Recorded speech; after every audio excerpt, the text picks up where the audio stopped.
If Newcastle United burn the boats and leave themselves with no plan B versus Barcelona, can they get through? And also, who are the latest strikers linked to Newcastle for the next season? Let's find out right here on Toon Tactics TV, folks. Oh, brilliant from Sham. And now Murphy could take on the shot. Fabian Schär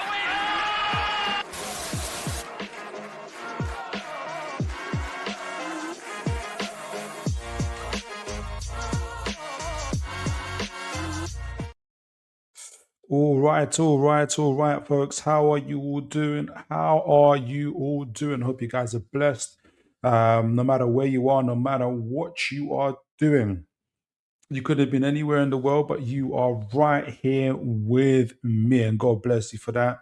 So let me know, as always, folks, where you guys are listening from, what you guys are up to. And we are blessed to have people local. We have blessed people from England, from international places. So it could be morning, afternoon, evening, wherever you are. So I hope you guys are blessed. You could have been anywhere in the world, but you're right here with me, and I'm having and hope you guys an incredible days because I'm having a good day. But for some reason, I'm a bit nervous because I don't know if you guys have noticed. Yeah, I've got a little bit of new equipment. I've got like a new mic stand, which hopefully will make sure that you guys don't hear that clicking noise you hear me on the laptop sometimes. I really hope you don't hear the clicking noise. Do let me know if you hear the clicking noise. Otherwise, geez, I know why I bought the mic stand. I've got a new camera as well. Hopefully, that's a little bit clearer. So it's just adjusting my view, looking at the camera, looking at here, looking at the chats, and you're going to see me looking everywhere and stuff like that. So essentially, and hopefully, I don't my camera doesn't cut out. How about that? So a bunch of new stuff. Plus, I've got like a new football data stat thingy called Data MBs that I've signed up to. So I'm hoping to use that today to look at at least one new striker in a little bit more depth today and find out whether he is the man for Newcastle United. But before all of that, we've got a minor match to deal with, minor being the understatement. Versus Barcelona playing them tomorrow. Eddie Howe has described them as this is the biggest game of Newcastle United's history. Let me know if you guys how you guys feel about the game. I'll be really, really keen to hear. And man, it's going to be an incredible day. So we're going to do a pre-match preview for that. I'm going to start by looking at our previous game against them. Kind of also look at their form as well and see what was what was working for us, what wasn't working for us, what we might change going into this game as well.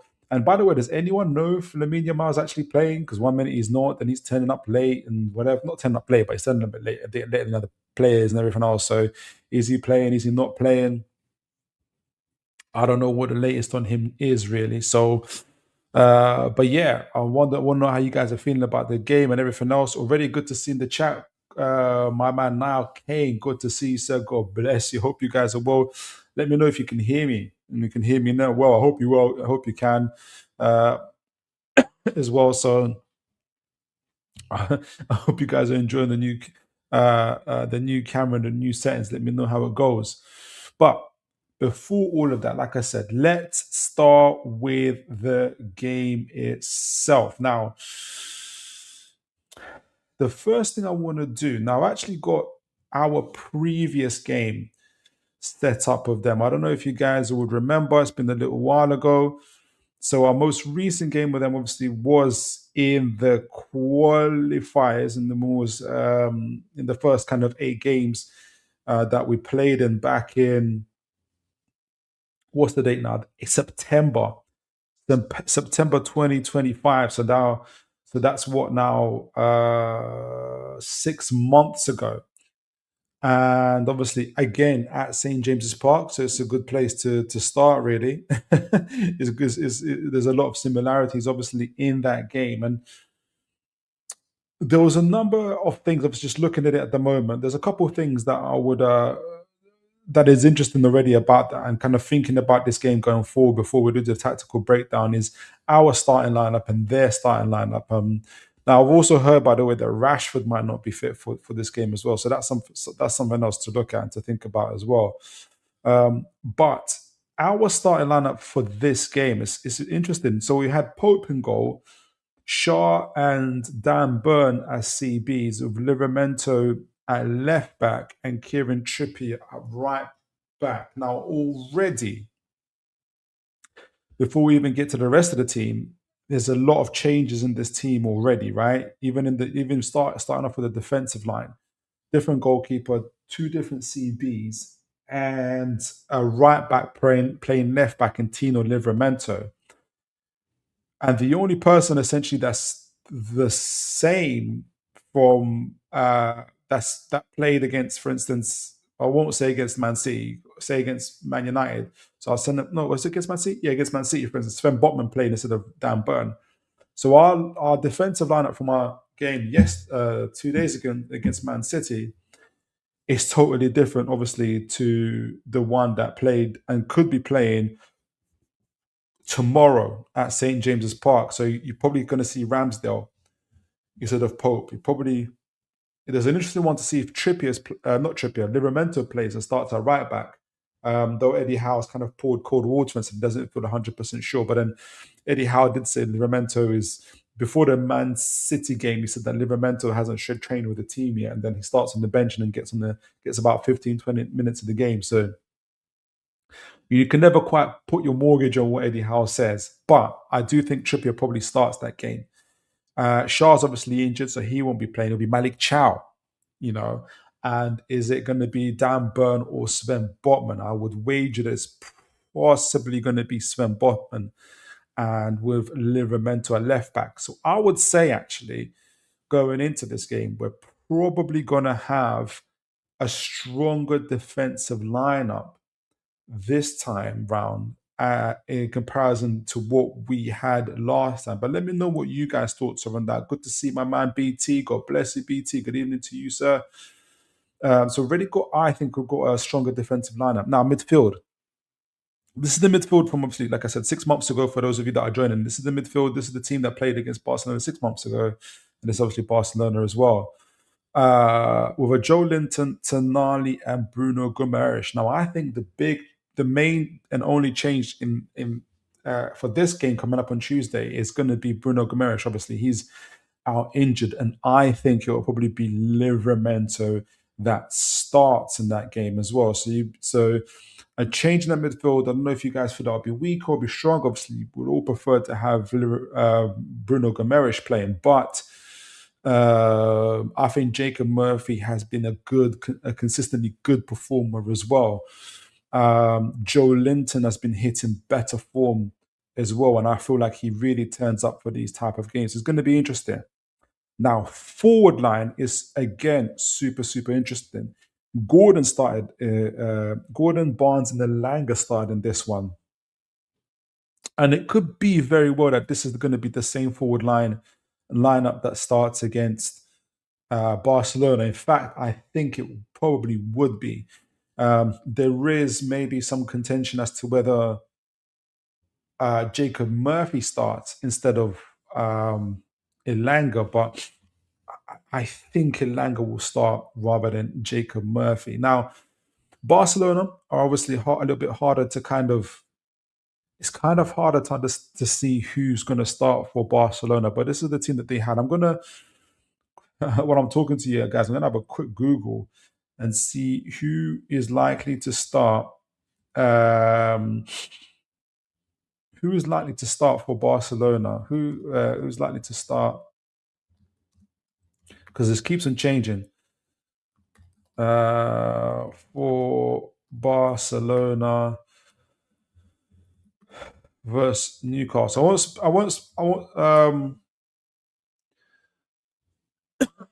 because only they really know, isn't it? It's going to be really interesting to see. So they're saying Kunde, but then Kunde is. They was telling me he's injured. So they got Kunde, Arohu, Kabasi, and Martin in defense. Midfield, Pedri, and Frankie De Jong. Then I've heard Frankie De Jong was injured. Attackers, Rafina, Ferman Lopez, and Rashford. I heard Rashford was injured. So it's so yeah. Barcelona's. I don't know if they're doing it intentionally. They probably are, but their starting lineup is very very much a mystery. Now, I want to go to the match preview in a moment, but first I want to be able to say about what happened in that previous game. And I obviously we lost 2-1, but I felt that if you guys remember, it was a very very close game. Now this attacking bar wouldn't suggest that it was overly close, probably two-thirds towards for them in terms of attacking momentum compared to us. But if my memory serves me right, and we'll take a closer look at the statistics themselves, I think the game was a lot closer. So first of all, this we'll go look to the stats in a moment. But if you look at the average positions of the teams, right? So Newcastle. Now you can never. I always say in terms of average possessions, you've got to use it as an indicator. You've got to take it with a pinch of salt. It doesn't mean that the teams were in these exact positions all times of the game, as we all know that. But it does give you a indicator maybe of how the game was during kind of in overall in kind of in different periods, and you're going to have different phases of play, obviously. But obviously, Newcastle here on the left. Then, oh yeah, just making sure you guys can see that Newcastle here on the left and the white, being very, very aggressive on that midfield line. Typically, we got Trippier right here as well on the left with on the right. Sorry, Valentino Livramento on the left, supporting the midfielders. Everyone's pretty much pushing up, even Dan Burn. The furthest person back is Fabian Shaw, which is so Newcastle are really trying to push up and press on. We're really trying to push up and press on Barcelona in this game. With obviously Gordon, Ilanga, and Barnes being super super aggressive, starting off with that press as well. Barcelona obviously come across a little bit more, almost like not mid block, but a little bit more balanced with the back four here, with a box midfield ish here, with Marcus Rashford on the left and Rafinha on the right. So a lot more, and obviously they had a lot more of the possession and kind of how they handled the ball as well. Whereas we hit them on the break, really, really, like kind of did our thing in terms of being really, really a counter attacking team in this game, which was like kind of working to our strengths. I think what Barcelona do love the high line as well. It'll be interesting to see if Barcelona adapt their game or they take the path of, well, if it's not broke, then don't fix it, right? So if it's worked before, why change it now? BT says, a glance at Barcelona's attacking patterns, and one thing becomes predominantly clear: their fullbacks push absurdly high. They do. That's a very, very good point. That's a very good point, BT. Let me just go back up to that because you've actually reminded me that who is this here? It's Gerard Martin. Because I remember I was thinking there's another left back that plays there. Was it not Abdul? I forgot his name. Abdi or Abdul? Not Abidal from before. I forgot his name, but they had another left back here that I thought because Gerald Martin playing, he's really, really quick. But Gerald Martin was really, really good in this game as well, I thought. But as you said, BT, you can see the heat map, for instance, here for Gerard Martin. Yes, he's working down the line, but he's spending a whole heap of time here, especially towards our final third, supporting Marcus Rashford and allow, because he's pushing up so hard, Gerard Martin, allowed the likes of Gerard Rashford here to get in on the right. And if you guys remember, both of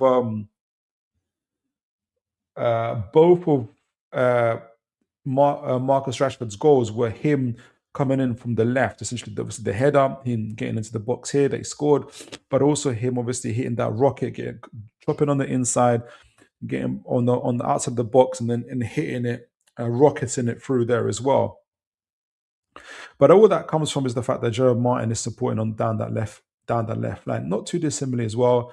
Mr. Jules Koundé as well. Yes, he spent a bit of time on that right, quite a bit actually, but you see him supporting Mr. Rafinha, who was also allowed to get in and on the back as well. And what makes them very dangerous, their fullbacks, is allowing these front forwards to also be able to run in beyond the lines. It's what makes them so dangerous. You make a very, very good point there. A good reminder there, actually, BT, about how Barcelona's game was against us. But they obviously had the chunk of the possession, but both teams covered an immense amount of distance. We're only just a 0.18 kilometers more than them, but both teams covered tons of distance.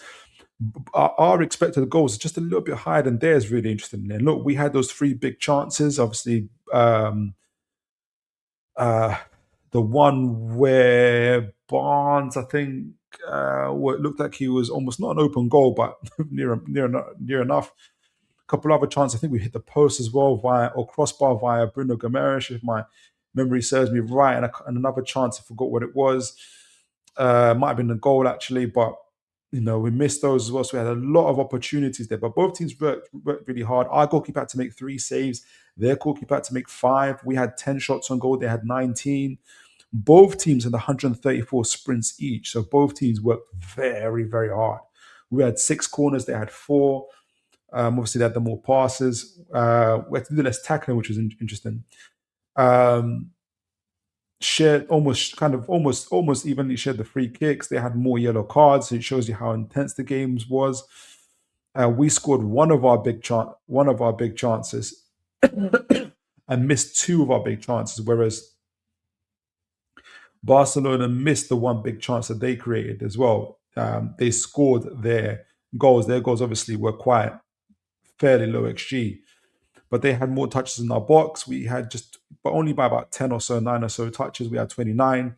They had 38. Like, if you're looking at the stats closely, it's a very, very, very competitive game. Like, very competitive game. And I think it was Barcelona's clinical edge.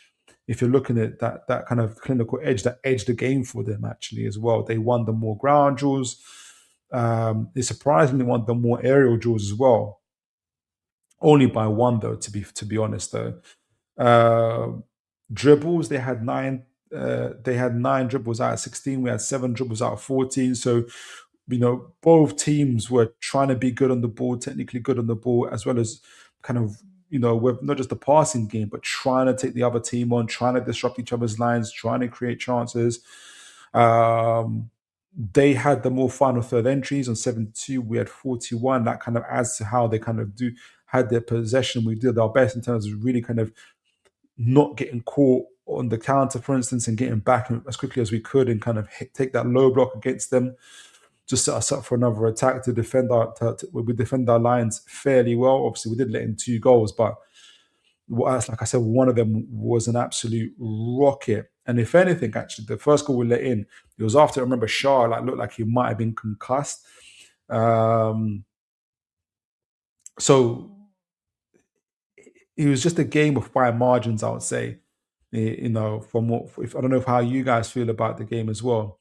Interestingly, 60% of Barcelona's passes, no, 60% of their, not 60% of their passes, excuse me.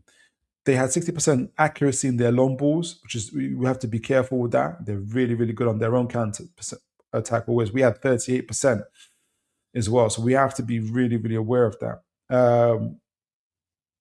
If you're looking at goals prevented, again, if you can see mine at 0.65 here, this literally means that the goals that Pope let in couldn't be prevented. But if you look at Barcelona's 0.98, it lets you know that Newcastle, that their goalkeeper literally saved them almost from conceding another goal. If anything, it kind of indicates that they were quite fortunate not to finish 2-2 in this game. So it was a very, very close and tight affair. So it's going to be super, super interesting. I think the lineups are going to be different. Is Yamal fit? Is he not fit? Is Rashford fit? Is he not fit? I think those are going to be the clinical edges for them. I also think that our defensive line is going to be a couple players stronger compared to what it was when we first played them. We're going to miss Bruno Gomes for sure. But like I said, after Jacob Ramsey's really good performance against PSG away, um, performances against other even from then on, he kind of went from strength to strength. Granted, he was sent off in his last game, unfortunately. But what I would say is that um, he's certainly improved. I'm very comfortable with him starting the game and playing for Newcastle United. I think he'll bring in a good show. So again, it's very difficult to predict the game um, just because it's difficult to know what is going to be Barcelona's lineup. And speaking of lineups, we're gonna go to the. I'm just gonna see what Sofa Score's predicting the lineup's gonna be. So I'm gonna go to the Sofa Score and I'm gonna go to the JLA tactics board. But I'm just curious to see what Sofa Score thinks is gonna be their lineup. And I'm gonna go to the chats in a moment as well. So they do have Yamal playing, Lewandowski, Rafinha, with Fermin Lopez, Bernal in the midfield. Pedri will be playing as well. He's phenomenal, isn't he? Pedri is absolutely phenomenal. They have Cancelo instead of Martin playing Garcia on the right with Kabasi. And no, Martin is playing, but he's playing centre back as well. And these are young boys as well. But but they're absolutely phenomenal for players. Let me see. Can we get them? How I haven't got his age on here. It might show on the tactics board. So that's their prediction for Barcelona. They've got Dan Burner to the Botman starting. Let me know. Would you play Burner? Would you play Botman? I would play Botman. I'm sure Eddie Howe will play Botman, in my opinion. I think Howe plays Botman. All right. So speaking of tactical breakdowns and everything else, let me set up the tactics board, and then we go to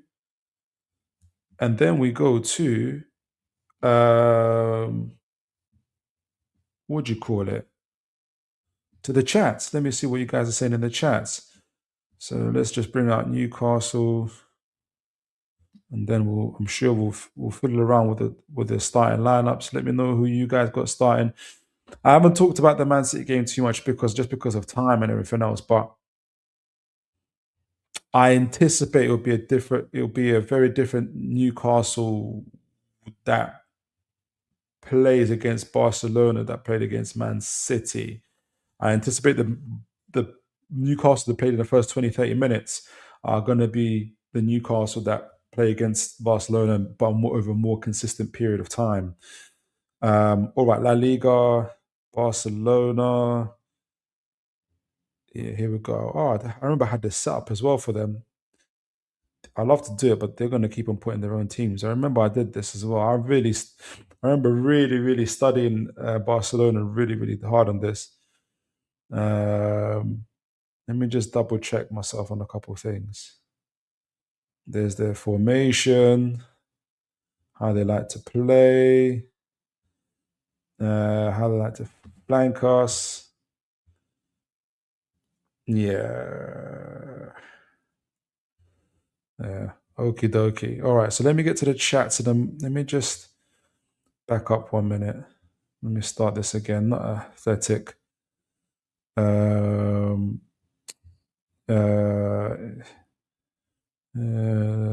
Barcelona, Barcelona, Barcelona.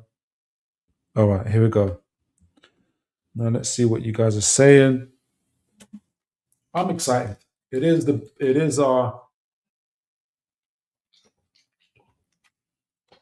huge game. If we were to beat Barcelona over two legs, that would be nothing short of historical.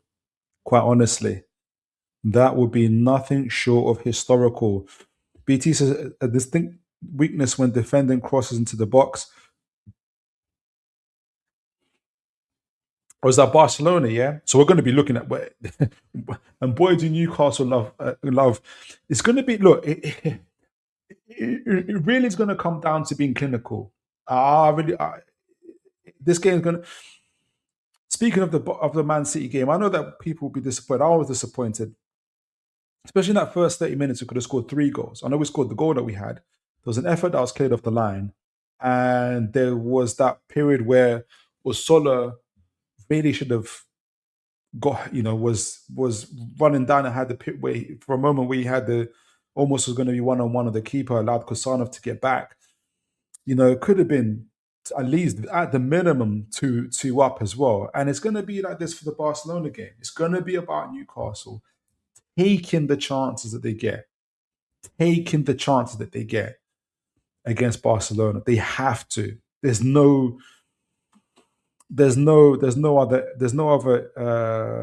area about that. None of Barcelona's fullbacks, as BT. None of Barcelona's fullbacks are.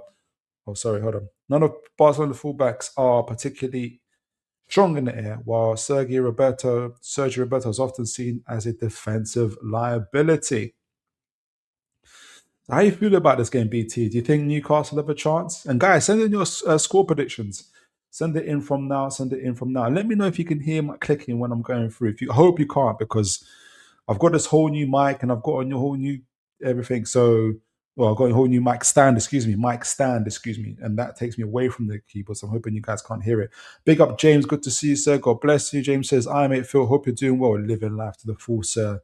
Living life to the full. Good to see you, Raymond. God bless you." He says, "Hi, Philip, the Toon, Eddie Howe sacked from Newcastle now." You used to always say this. And have Xavi Alonso appointed as the manager of Newcastle now from Ray. No, I hear what you're saying. And that's your opinion. But for me, Eddie Howe's an elite manager. And I don't think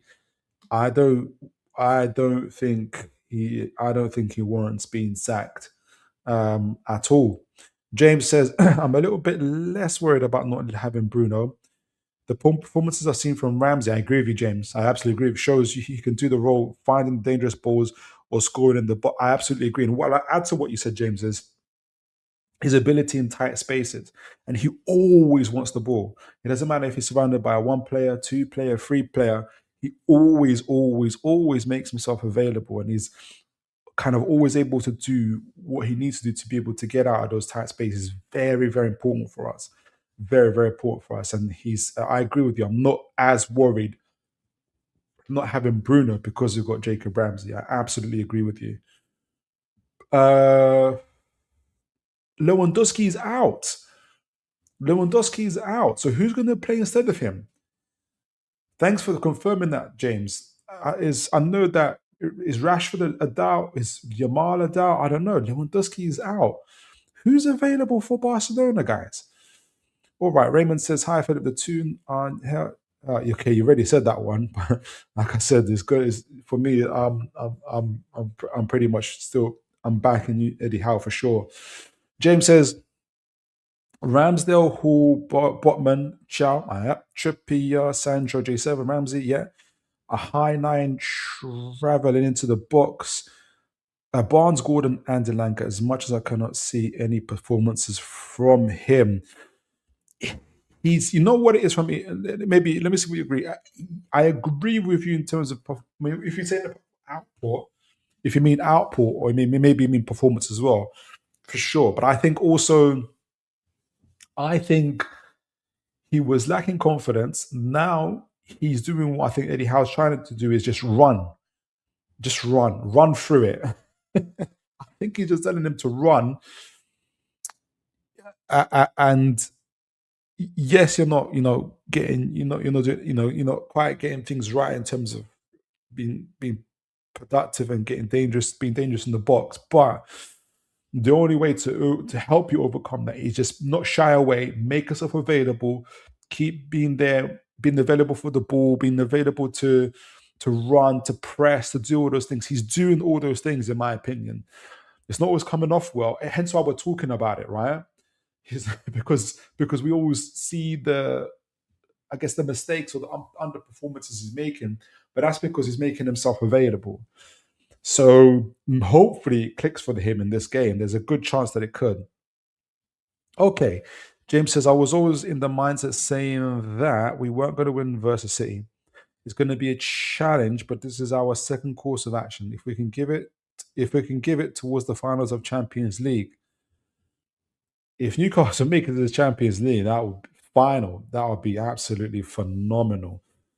James says Hansi Flick still sounds worried about playing against us. He clearly understands the danger, but it doesn't seem like he knows what to do about it.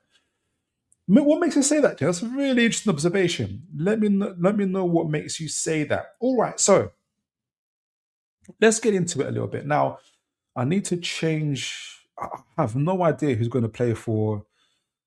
Now, I need to change this. This is the lineup that played against, what's their name? Man City. The memento is available now, which is really, really good to see. Jacob Ramsey is back. I wonder if Lewis Miley can make the bench. I'll put him on the bench anyway. All right. For Barcelona, I haven't got a clue. I honestly don't have a clue. Their team changes. Balde, that's who that left back I was thinking of. So Pedri. Now they've said Lewandowski. Now someone's, I think James told me that Lewandowski is not available. On here it says Frankie de Jong's got a hamstring. Kunde's got a hamstring. Is this correct, guys? Honestly, who's available for Barcelona? I haven't got a clue. Yamal came. Obviously, Yamal was here. I think he plays. Torres probably plays. Who plays on their left? Probably Rafinha goes to the left. Rafinha goes to the left. Bernal Casado. Almo probably plays in the midfield. They got to fit in Lopez somewhere. Maybe Lopez instead of Bernal. I don't know Bernal very well though, but he might be the man. You just don't know. Cancelo, Garcia. I know our team a little bit better. So, and by the way, Barcelona in very good form, as you expect. All right, so Ramsdale in goal, Chow, Botman centre backs, Trippier right back, Hall left back. Like I said, stronger defensive lineup compared to what we had last time. Willock on the bench. Tonali here, Voltamada on the bench. Joe Big. Oh no, that's Miley. It'd be great if Miley could be on the, even just to see him on the bench would be great. He's supposed to be back for Miley's supposed to be back for Barcelona away, so we'll see next week coming. Who's on the right? Jacob Ramsey. Jacob. Where's Mr. Ramsey? Here we go. There's Mr. Ramsey. Okay, and Sola back on the bench with Wissa. Where's Gordon? Now I usually get Gordon. Here we go. There's Gordon. Now, right.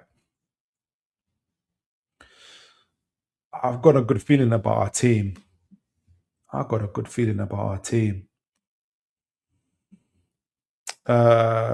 Right. So Botman, Chow, Trippier, Hall, as we talked about. All right. So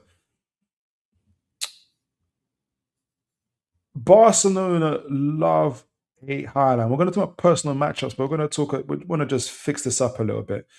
I wonder, you assume that Barcelona are going to keep their Highline, but it's kind of maybe what you said, James. What does if he is sounding nervous? This is the way he plays. Mr.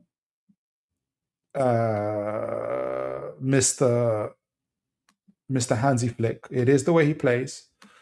An exceptionally talented team of players, right? A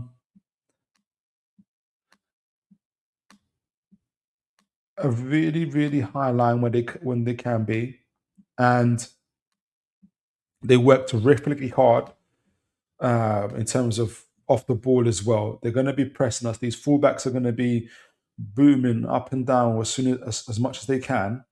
Cancelo and Garcia, but what that Man City game, for instance, they obviously got really hurt. We got really hurt on that left side, and I don't think it's because of Lewis Hall attacking. I think it was because of Voltamada. and his lack of awareness in terms of, if I can show you this space in behind, right? So if you can imagine, play a field view. This is Joe Linton, right? This is Joe Linton in this case. But if it was in fact, let me not confuse it. When it was Voltamada, let me bring it here. Voltamada was not always conscious of. Let me delete this bit because I'm going to show you what I want to make the point of what I think. What's his name? Joe Linton is very good at. So let me use this field view. This is Voldemort, and this is part of the issue for him, is that he wasn't always conscious of the space in behind and what was going on behind him. He's very much looking ahead of himself like that, right? So here you are, Kabasi, or obviously it was Man City that were on the ball at the time, whether you're Kabasi or Almo, and you can see the likes of Yamal here, because you know your man here, Voldemort, isn't quite as, and he's a forward, he's a German's number 9. I don't blame him for this, but this is the weakness, and they're just not playing this. This is we got hurt the most, and what the cause was oftentimes Hall being on one, and you don't want to be one with Man City players or Barcelona players. So it allowed them to either cut in like that because your Hall doesn't know if the ball's going to go there or not, to drive in and then kind of start creating these cutbacks. All these goals came from these cutbacks, right down the lefts, down those sides as well. And so, but if we just zoom it back a bit, with a Joe Linton, who is very, very defensively conscious, with a Joe Linton, make sure you guys can see this. Right, well, so with a Joe Linton, he is conscious of what's going on behind him, right? And what he's conscious of is making sure, at the very least, so he's got eyes at the back of his head, almost, right? At the very, very least, if he's looking ahead of him, he either has the ability and awareness and athleticism, but also awareness of what's going on behind him, to close off the space behind him in the way he presses the player, right? So even if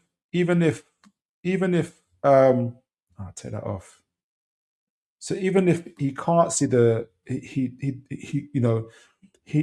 he closed the ball down is to cut off the passing lane. So either Alma has to pass it back or try got him at first, or go wide with Joe Linton having the presence of mind and pace to be able to drop back inside, for instance. So even if Botman goes out to meet Yamal, you see Joe Linton dropping into these areas, or Botman drops off here with Joe Linton coming back like that, whichever way you work, right? But Voltamada didn't always have the awareness of how to do that, or what the space is like that behind that. That also makes, on the other side, for instance, when Barcelona hit on the other side, Tonali's job a little bit more easier, right? It'd be almost a similar thing where if Barcelona come out here, the idea is obviously to try and isolate the fullback. It could be Tonali or Ramsey, but I think Ramsey mainly stays up. What you'll see here is Tonali greeting Rafinha, or you have Chow greeting Rafinha, with Tonali making up the space in behind, but obviously Botman closing in like that and making sure that Barcelona can't get in behind. But there are some really good matchups here. Cancelo, if even just on the left side, Cancelo is superb on the ball and has got really, really good dribbling skills. And so we're going to have to see the Trippier that played against Man United, especially in these type of situations, in kind of one-on-ones. And Chow's going to be very, very conscious about not leaving him one-on-one as well, so in supporting him, or Tonali coming back and supporting like that, allowing Chow to stay where he is and ready for any other runs, either from fullbacks or kind of either from like Asada or from Rafinha himself. So it's going to be a very, very it has to be a very disciplined, very consistent performance from Newcastle from a defensive mindset. The obvious are kind of answer. I'm going to go to the chats in a moment as well. The obvious matchups as well. Mr. Lamine Yamal. Danny Almo is going to be very pivotal in this game as well. I don't want to just leave it to Lamine Yamal because Danny Almo I really love him in the way that he plays as well. But if we're just so we can't ignore him as well, you know. And Gordon, who's been really really good at kind of getting back and supporting, is going to be, I think, quite important in ensuring that Danny Almo's um, influence isn't as strong. Obviously, Joe Linton would be primary for that, but Joe Linton and Lewis Hall, well, there'll be a couple of things really. Be Lewis Hall Garcia, but it'll be Lewis Hall Yamal a lot of the times, and Yamal's ability on the ball. We've seen him, how many clips of him going past 3, 4, 5, 6 players and then leaving a through ball. So it's going to be really interesting to see how Lewis Hall matches up with Yamal one on one. Either way, you don't want the situation too often, right? Nobody wants a situation too often. The better situation is Yamal's on the bench. But fine. What I liked from Lewis Hall today was him saying he wants to test himself against the best in the world, and you want to hear your fullback saying that. And look, Yamin Yamal, 18 years old,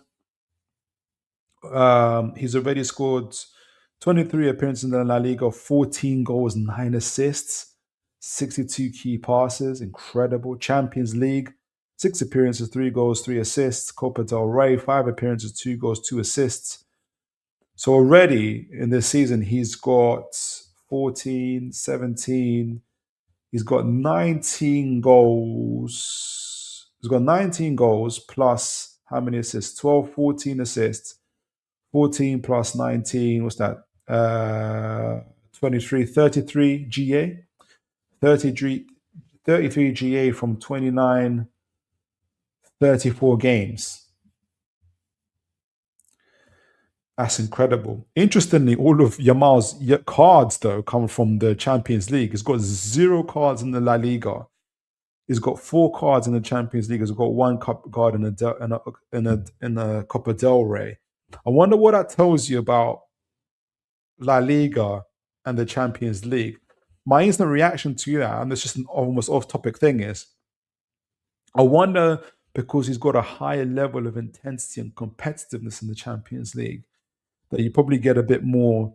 Yamal is probably forced to defend more, to tackle more, and get himself into trouble as well. And obviously, the games are going to be a little bit more intense and high stakes.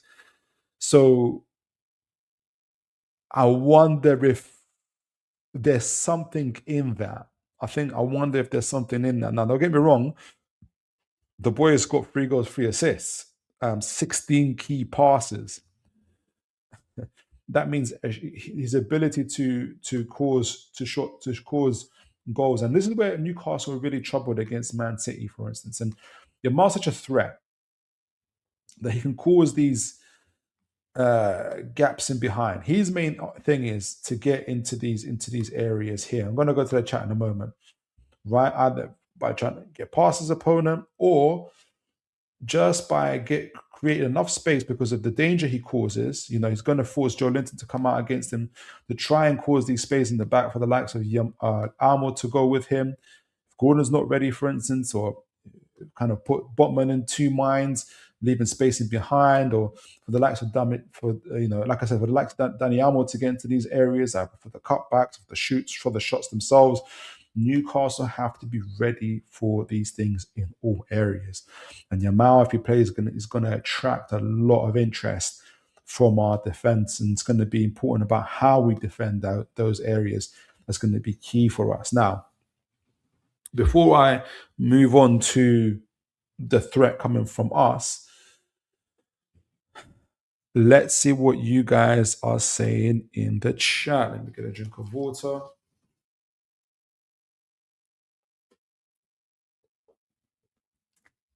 Please do send in your predictions.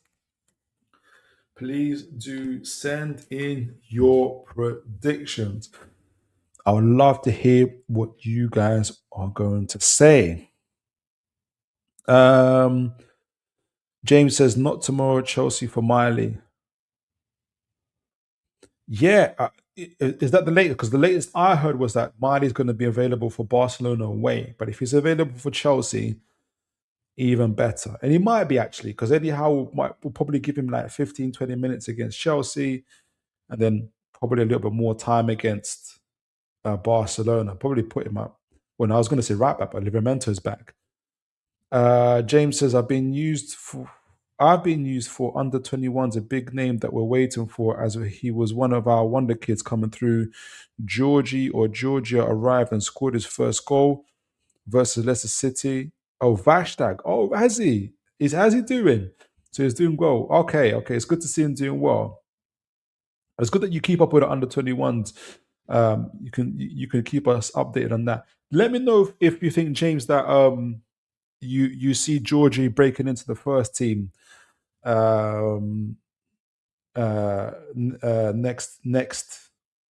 next season. James says we're very dangerous at long balls. We are having people like Trips, Chow, Hall, and Sandro, and Botman are allowed to that as well. James says we might not see you. Rooney Bargy, he does scare me. I've seen what he can do over him, Sweden. Yeah, I mean he could be play like it's so difficult. They've got essentially we call ballers everywhere, ball carriers, dribblers everywhere. They're absolutely dangerous, and their movement off the ball and their work rate off the ball is absolutely phenomenal. I absolutely agree with you. All right, so let's talk about the dangers that Newcastle can pose. Now, let's start off obviously the counter attack itself. But guys, whilst I'm talking, please do send your not only your comments, but do send in your predictions as well. Now, with Barcelona attacking, they do love a high line. And what's going to be very, very key for Newcastle is trying to get in behind. And not only getting behind, well, the clinical getting in behind will be the first part. Being clinical is the second part, and that's going to be very vital. Now, let me delete this first actually and start again, because I just want this.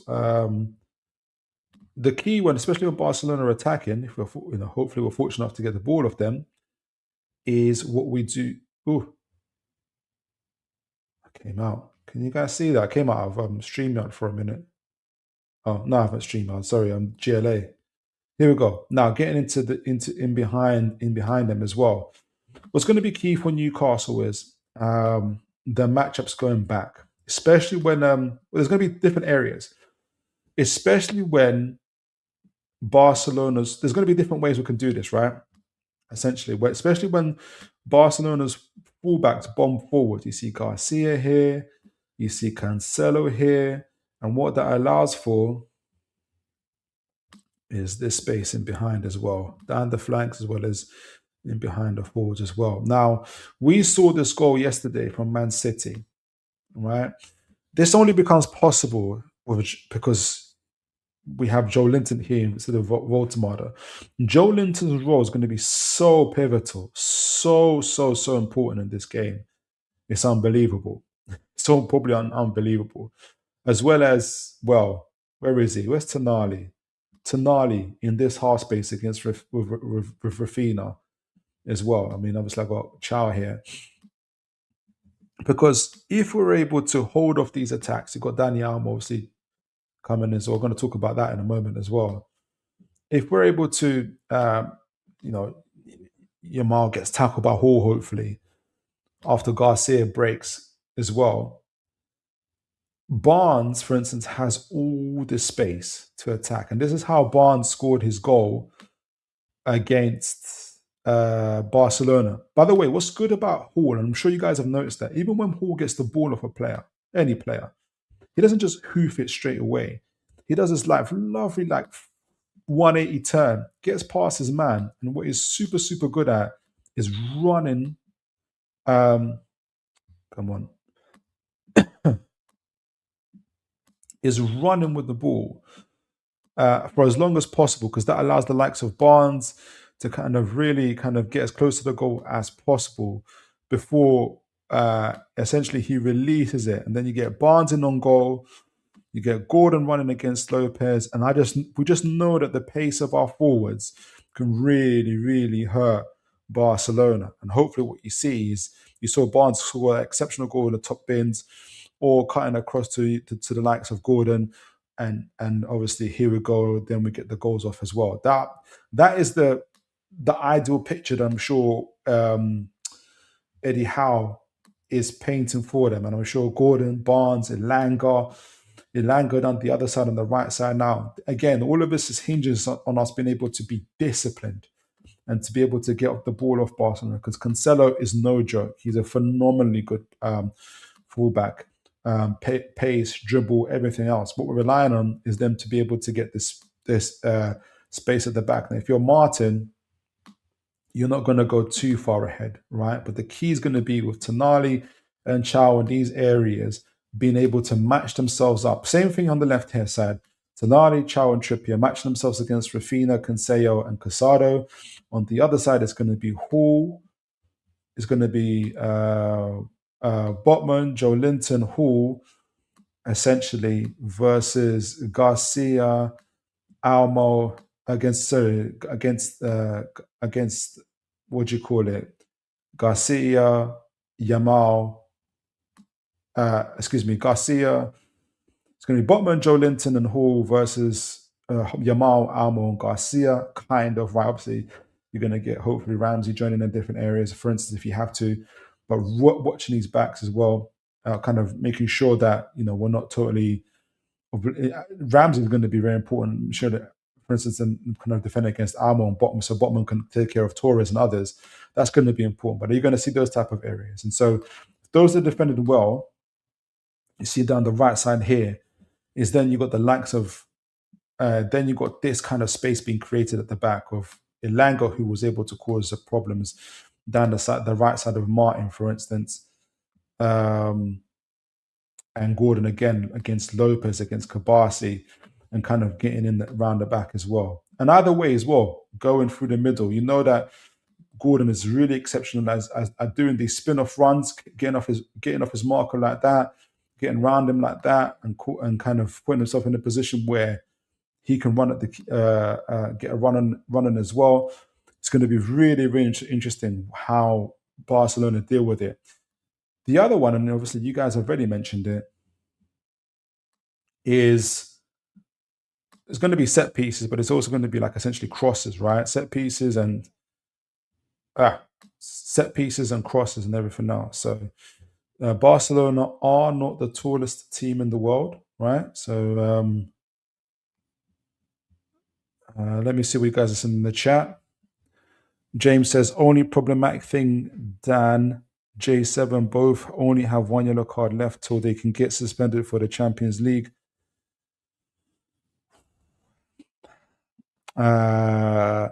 So these must be their best behavior so we don't lose them for second leg. Yeah, because we don't want, God bless them, but we don't want Voldemort. Well, we don't want Voldemort, but then we've got Miley. And I think that's why I think Miley's not Joe Linton, but Miley is better than Voldemort in midfield. But I hear what you're saying. I think we just got to focus on winning this game, first of all. But guys, send in your predictions as well. The other one is obviously we mentioned is aerially and in the air. I wanted to see something first because I got the height of these players here as well. Big up JLA for, like I said, for putting this here. So Consejo, Martin, Kabasi, Garcia, Yamal, Olmo, Torres. Where's Torres? I did say Torres somewhere. Here we go. Torres here. All right. So they'll be trying to defend.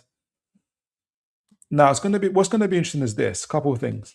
Obviously, there's set pieces, and obviously then, but however we kind of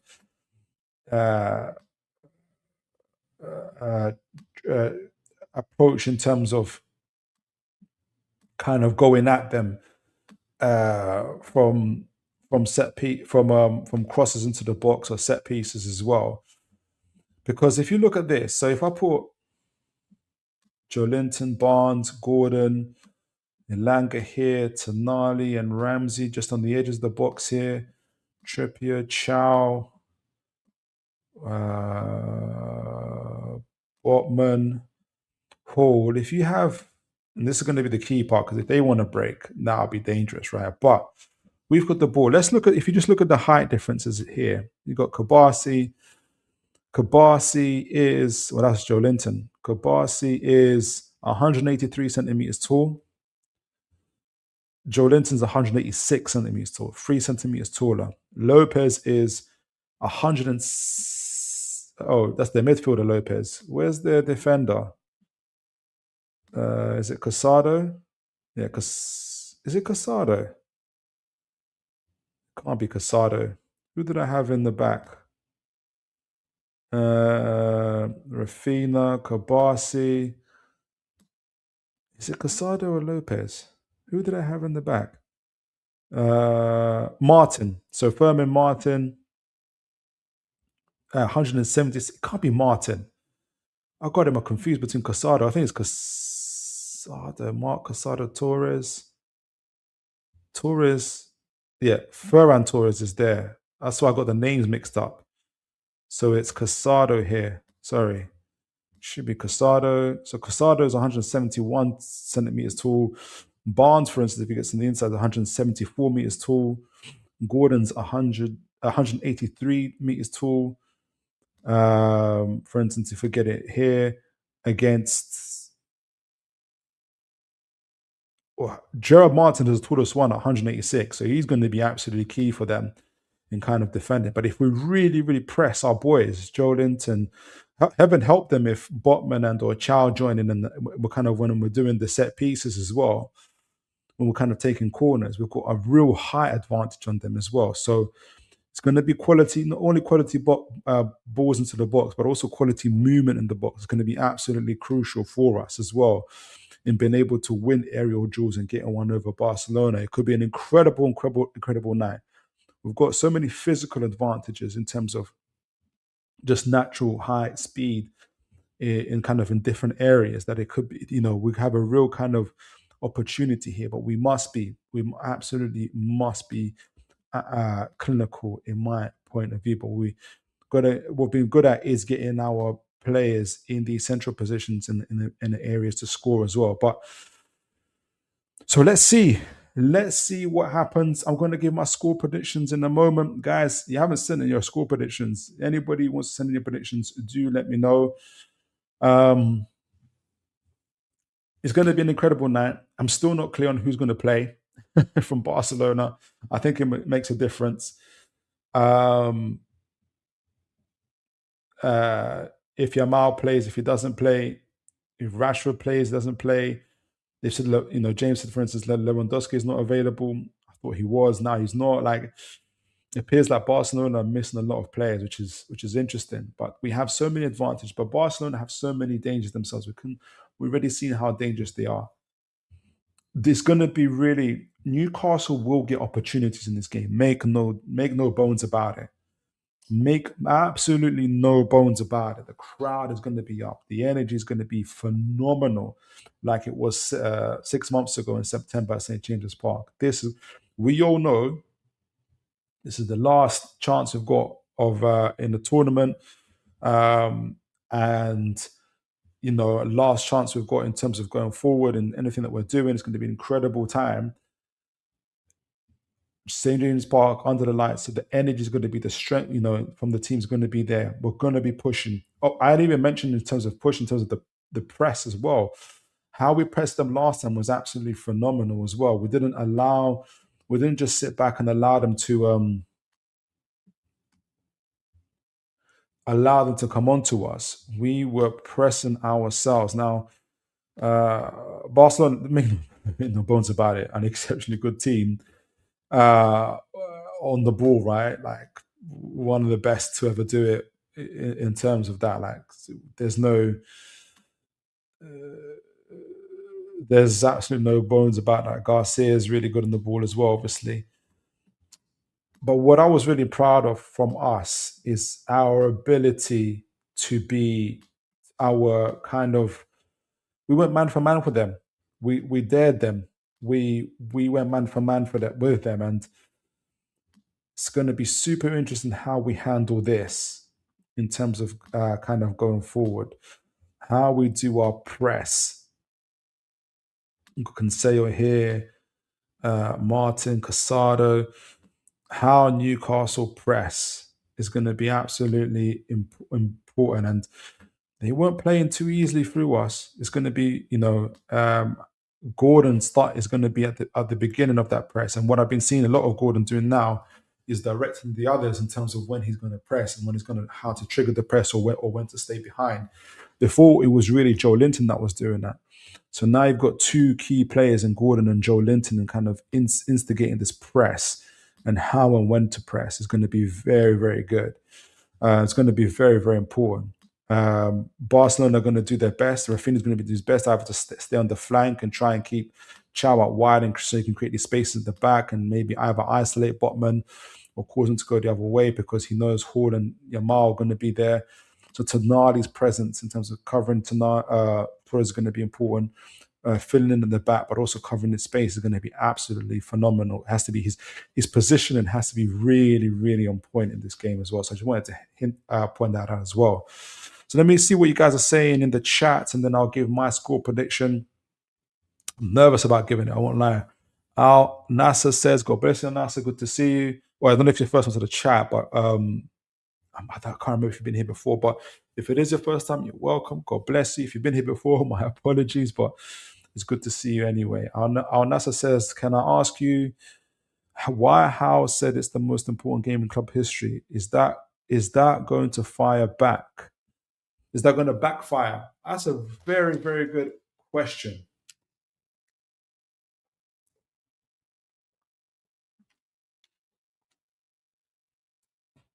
I think in terms of why Howe said it, from what I remember of that quote, is the following sentence where he talks about the crowd and the energy.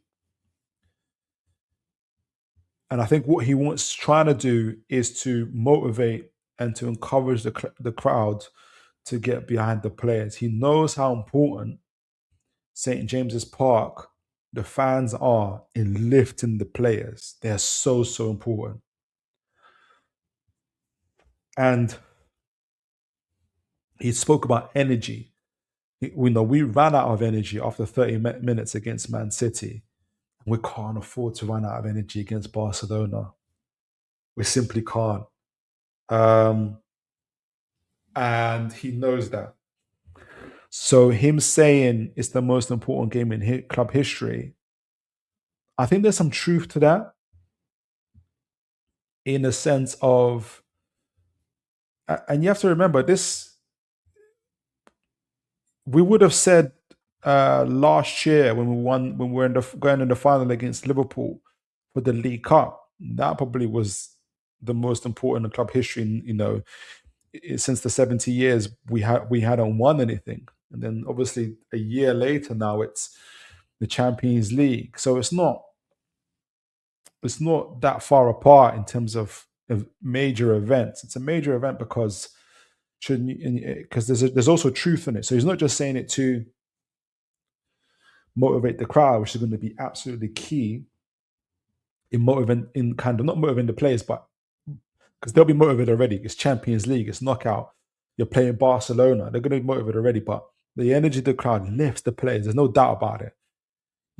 Our rivals like to mock, and say, we're passion merchants, but really they're jealous. They're jealous that, some of them, even though they have bigger stadiums that are more luxurious and all this stuff, but they don't have the crowd that we got. When they're watching, there's a difference between watching certain big time Premier League games or even like big time Champions League games at St. James's Park compared to other very well known grounds with a huge history. It hits different. Ask Mbappe, ask other players that have talked about St. James's Park. It hits different. And so if that crowd, in fact, when that crowd gets going at St. James's Park, it lifts the players to no end. And I think it's going to help us in those kind of crucial areas when we need to get the ball over the line, score, hold Barcelona off, because there'll be times they're going to be caning us. They're really going to be. They're not going to let us have our way. So I think that's what Eddie Howe's saying. But there's also truth to it in the sense of this is the furthest already where we are. It's the furthest we've gone in the competition. And if we were to go through again to the final eight, with Newcastle, this is uncharted waters for Newcastle United. And if we're to beat Barcelona, the next team is either Tottenham or Atletico Madrid. So it's, all respect to those teams, but then neither of them as good as Barcelona. It's a winnable fixture essentially. So I think that's why he's saying it. There's a truth to it, but there's also the main thing is it's gonna be a game of ups and downs, honestly. It's gonna be a game of ups and downs. And he needs the crowd. We need the crowd. The players are gonna need the crowd for the whole 90 minutes and more that we play. It's the only way we're gonna be able to get through this fixture. And in this first leg, right? All right. So I think that's what could it backfire? No, I don't see the reason for it to backfire. Um, we're not expected to go through. People aren't, eh, people aren't putting their mortgage on Newcastle going through and stuff like that. Or we're the underdogs in this fixture, so I don't think it can backfire in the sense of he raised expectations and fell over. He's not saying we're going to batter them, So no, I don't see for it to backfire. But let me know what you think, Anasa. Anasa, it'd be good to hear from you. All right, James says the Jean. The Jean is the heat ones for us. I don't know how much about the defense, but I know they're missing their main two fullbacks that they use. De Jean, I don't know who De Jong. I mean, is the heat one for us? I don't think he's available, right? And I don't know how Cancelo's playing, but I've always known him to be a good player. I hope he's off the boil, but he's always been a good player. So let's see. All right, so let me give my prediction. I want to give a bold prediction. De Jong, yeah. I want to give a bold prediction. I'm gonna say that I think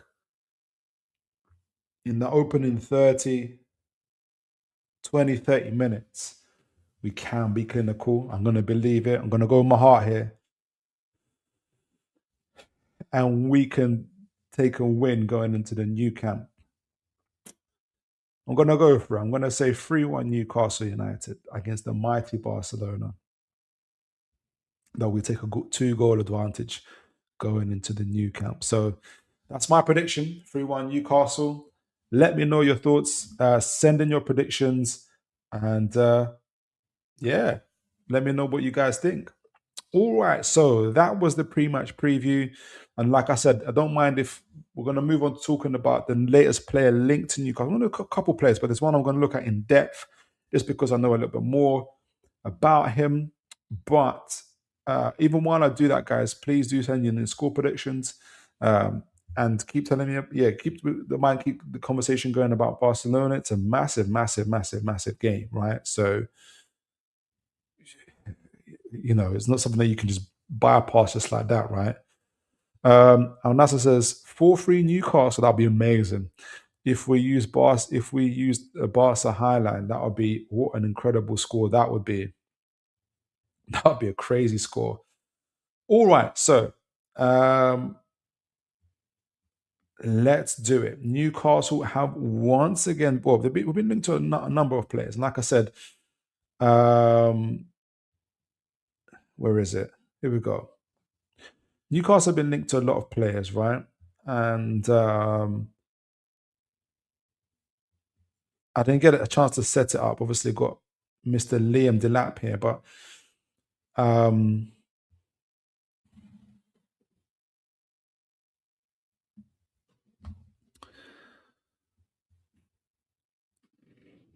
I wanted to bring up my.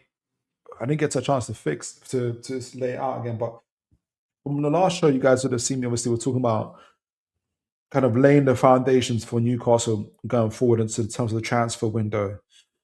There was news reports talking about how Newcastle will need 68, will probably may recruit between 6 to 8 players in the summer, and there'll be exits. That's partly because there's going to be a lot of exits. There's some outstanding contracts to be renewed, like Trippier, Shaw, and they look like they might not be renewed at this moment in time. They're no closer to being renewed.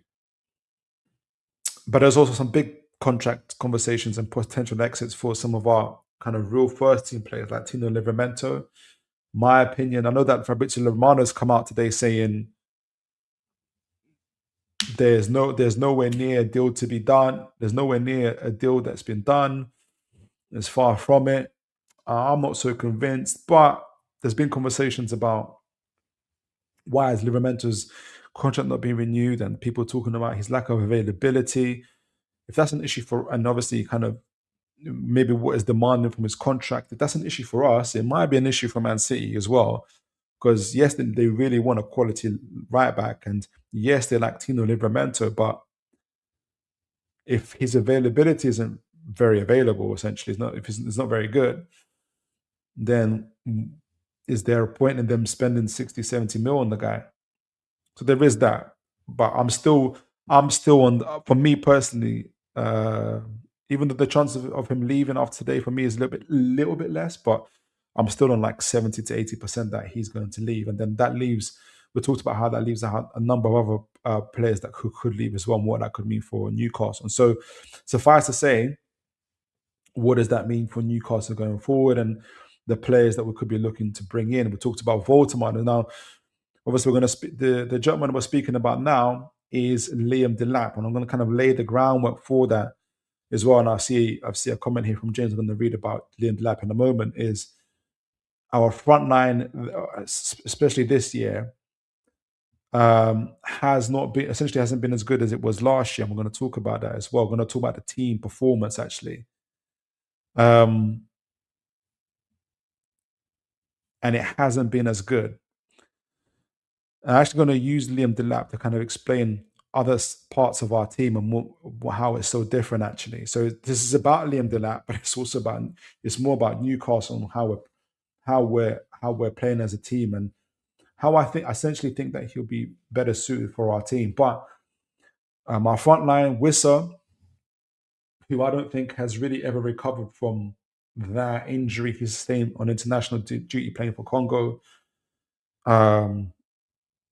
And I think it's been said that he's been carrying an injury, still is, and probably needs an operation. And he's been taking a whole load of injections, and we've seen him on the pitch not looking quite the same. And then obviously Voldemort, who, fair play to him, he had to carry a lot of the load at the beginning. Scored a heap, a bunch of goals for us in the kind of purple patch period. But as I've said before on this channel, that I don't think that I keep on quoting Craig Hope's quote, which is, he is the missing puzzle for another team's. He's the missing piece for another team's puzzle, and it's not for Newcastle. He's got a unique set of skills, but with the way Newcastle play, it's not for Newcastle United, in my opinion. His inability to run in behind. I thought he had strength. I think he has, but he's been bullied off the ball in one-on-one situations quite a bit. So we've not been able to play it centrally to him. And so Gordon and even Osola, when Gordon's not available, really have been taking the front lines, really. And Voldemort has been pushed back to a kind of more creative role in the midfield, where he's got like a free role, really. But it costs us. It costs us him playing in that role, because teams know they can get in behind into those spaces. So I say that to say this, is that Newcastle need a new number 9. We've been linked to Solanke and others as well. We're going to talk a little bit about him, but this is about Liam Delap. So I'm going to talk about Liam Delap. I'm going to talk about kind of use that, kind of talk about our style of play now, how we were last year. I'm going to talk about why Liam Delap's stats this year are essentially so much worse than they were compared to last year, and what that says about him as a profile of player, and why that profile of player that he is really suits the way Newcastle United play. So it's going to be quite in depth what we're going to be talking about. So join me. As always, I'm relying on your content, on your kind of the substance comes from you guys. So do send in your comments. James says, Liam Delap for more I've seen him, he's not worth the money that we're going to have to spend for him. And this is the same thing for Solanke, severely injured. So that's another question about Solanke. Make a good point. I haven't seen what we're offering for him, or what's supposed to, or what Chelsea are asking for him. So do let me know, James, if you know. Liam Delap, I would have happily taken him when he was part of Ipswich, but is a complete different type of player in Chelsea. But maybe that's because it's Chelsea, and it's not a shot at Chelsea. It's just to say that we've got different styles of play. Different players shine different. They kind of play, are suit teams differently. I think there'll be players that play for Newcastle who play better for Newcastle because of our style of play, and it'll be the same for Liam. All right, so let's dig deeper into that because you make a good point, James. But do let me know. I didn't say here. I didn't see in the reports what we're offering for him or what Chelsea want for him.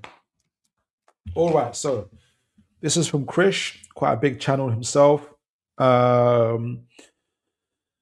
He says, breaking Liam Delap, Newcastle, and I think this started from it's a number of sources to be honest. Newcastle United are following the situation of Liam Delap as part of their early summer planning, suggest sources. Liam Delap joined Chelsea from Ipswich Town for 30 million last summer, but he has struggled with form and limited minutes. Having just 1,100 minutes this season with 5 GA. Delap is gaining the moment. Delap is gaining a moment to leave Chelsea, or momentum. He's gaining momentum, I think, to leave Chelsea this summer, following poor adaptation and performance issues. Everton, Brighton, Hove Albion, Hove Albion. I've never said its full name like that. It's Brighton and Sunderland are also monitoring the situation. No firm bid or advanced talks from Newcastle, yet important one to keep an eye on. And I've got TalkSport there as well. Okay, so let's talk about Liam Delap a little bit first, right? Let's get his what is happening with him this year. Now, let's get an overview a little bit on him. Let me just back up here for a minute, and then we'll get you guys' thoughts and feelings on what he's doing. All right, so Delap currently with CAA Stella, who we deal with quite a lot. We deal with Wasserman a little bit more, the agency. But his contract runs till 2031. Okay. What did I want to see here? I wanted to see something great, but just a reminder: great pedigree. England under 50 from internationally, been playing for England from under 15s all the way to under 21s. I can't remember if he's in the senior squad yet, but he must be close if he's not there already. Obviously, started as academy, started with Derby Youth before getting into Man City's academy, under 18s, 23s, loans out to Stoke City, to Hull, Preston, various areas, earning his bones essentially before kind of earning his move to Ipswich, where for Ipswich he did really, really well. If we see here, where is it? When he played for Ipswich, in 40 games for Ipswich, he scored 12 goals and 2 assists. Obviously, that was in the Premier League season, right? Prior to that, before he played for Man City under 23s, 36 games, where he scored 35 goals and 9 assists, so totally dominated. But currently for Chelsea, he has 3 goals and 5 assists in 34 games, and has been noted. He's having an underwhelming year. I don't know if that included the friendlies, but so far this season, actually, he's in the 20. This season, I don't know what the other games came from, but it must be the friendlies. But if you just look at this season, actual games, right? Premier League, Champions League, FA Cup, EFL, he's got 28 games overall, 2 goals and 4 assists. So he's got 6 GA. I'm sure he's got a couple of red cards as well. I don't know why it's not on there, but he's got a couple. And it said it's played 1,159 minutes. Now, it's been an underwhelming year for Liam Delap and what he has been achieving or not been achieving, right? And I wanted to use my data MB to kind of talk about that. I wanted to talk about a couple things actually. So it's a new kind of stats programming thingamajig, but it uses data from Y Scout, so it's very, very accurate. So there's a couple of things I want to first mention and talk about with Mr. Delap. Once I get my things arranged, it kind of came off when I was there, so I have to be careful with that. I didn't realize that it can do that. So let me just see something and I'll put it on. But let me know what you guys think so far of Delap. So far, like I said, it's having, by all accounts, an underwhelming year. It came off when I wasn't on. That's interesting.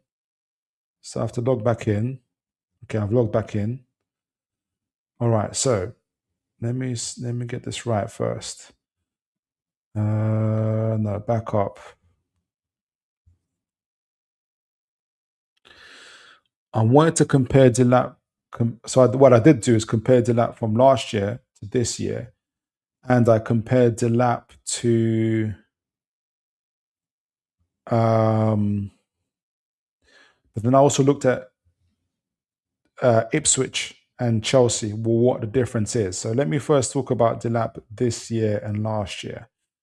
So Delap 25, 2026. Then you've got Delap. Let me get it. Delap Ipswich. So let me show you this to you guys. Share this tab instead. Make sure you guys can see that.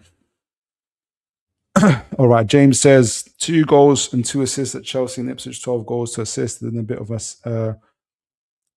assassinate. Seems yellow. Yeah, he got 12. It's assassin. He's got 12 yellow cards. He's a madman. James says it's just interesting at the moment on natural offer.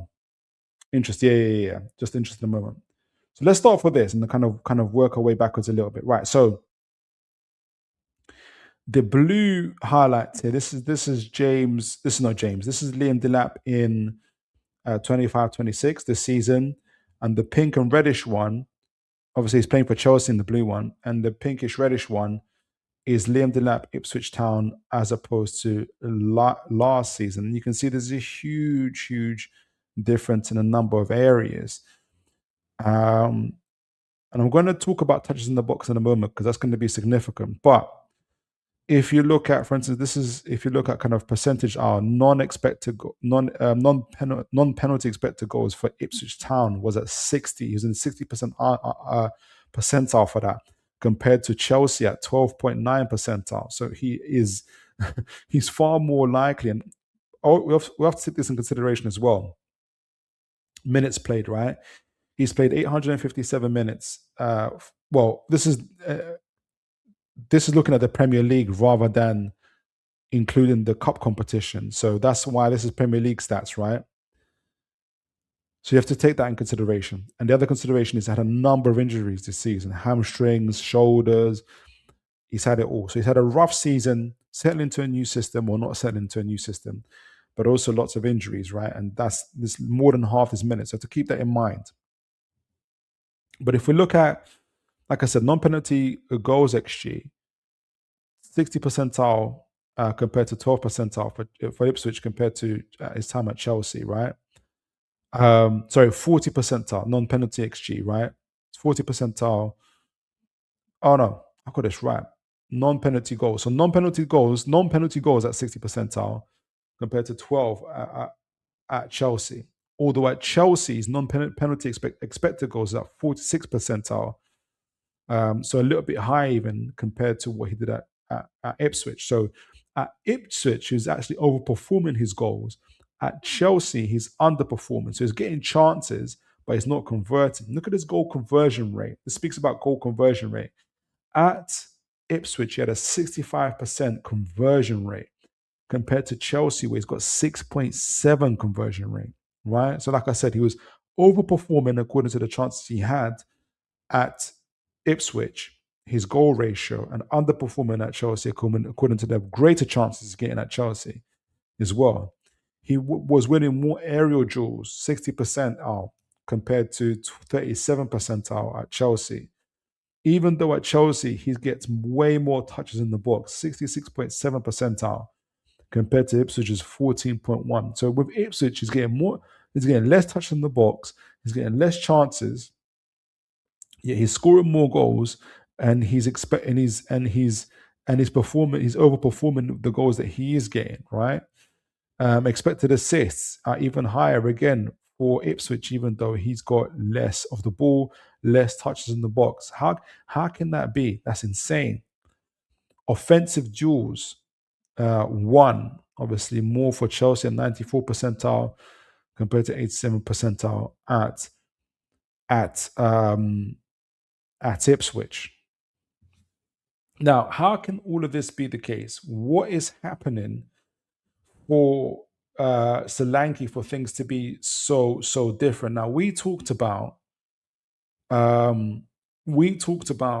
obviously it's been a rough year for Mr. Delap in terms of injuries, and integrating into a new team is impacted. It's impacted his ability and his performances, and it's also impacted his so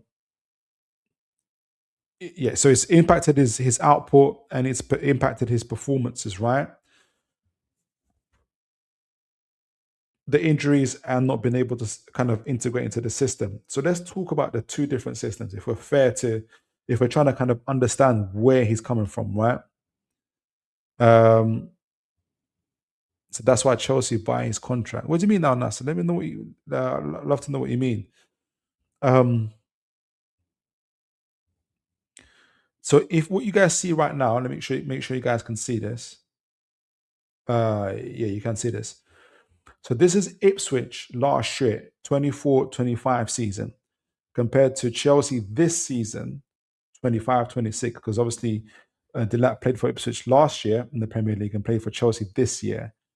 And what Chelsea, Ipswich are in the blue here, this little blue kind of radar here compared to Chelsea. And you can see Chelsea pretty much are dominate or are kind of a very different style compared to Ipswich in literally every area of the game: in physicality, pressing, goals, attacking, possession, counter, defending. Chelsea are a very, very, very different team, and they score more goals in all these areas. But there's kind of a couple of things I want to point out that made Delap, in terms of the styles of play and how it impacted Delap, right? If we look at, for instance, possession, if we start with the possession, right? Ipswich had some of the lowest possession in the league. They were at 16.5% percentile for possession in terms of keeping the ball, right? Chelsea are 84.6 percentile. They are heavily possession based team. Chelsea are. And so, in terms of how they attack They're going to be a little bit more patient with their attack. It's going to be a little bit more strategic. It's going to be compared to Ipswich. And what you'll also find for Chelsea is that what they're having to do is come up against low blocks a lot more compared to what Ipswich done. So when he played for Ipswich, there would have been a lot more space in behind for him to kind of hit teams on the counter, and kind of a lot more space to run into. In contrast to Chelsea, who because they're having to break down low blocks through their possession and everything else, there's a lot less areas for them to counter. So what was so important for Delap is that he was the focal point of that Ipswich attack. He was having to carry the ball, so he's carrying so his ball carrying metrics are very very high. Playing for Ipswich, his physicality, his dual wins are very very high for Ipswich. You know, he had like 40, 50 yards of grass that he had to run into, for instance, and he was the focal point of that attack. Whereas for Chelsea, those kind of metrics are a lot less because they've got the ball, so he's having to make he's got a lot more he's got a lot less space to run into. So even though he's and kind of work with compared to what he was doing at Ipswich, and even though he's getting a lot more of the ball in the opposition penalty box, um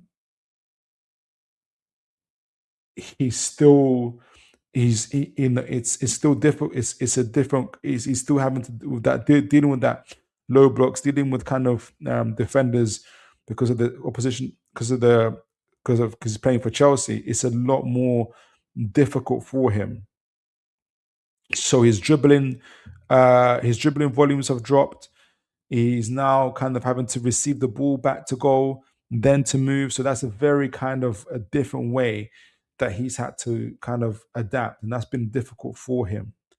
Now, there is a bit of what like Newcastle are trying to become a more possession-based team, and so you might be thinking, well, then why do we want Delap?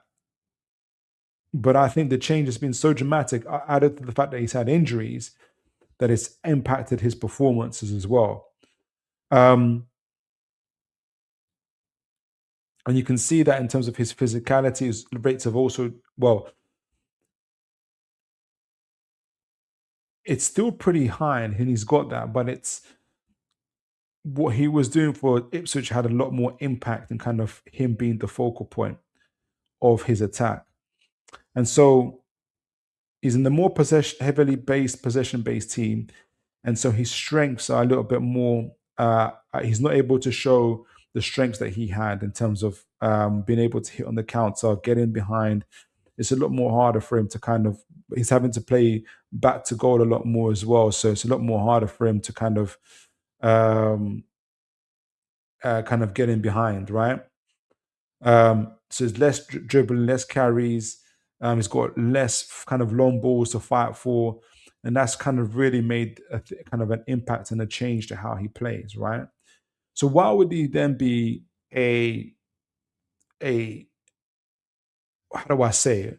So what kind of impact essentially could he make at Newcastle? So first, let me get the data up for Newcastle. So I have to kind of go backwards to go forwards to kind of explain where I'm at, what I'm trying to explain about Newcastle and what's happening with us, right? Um, let me show you guys what I'm working with.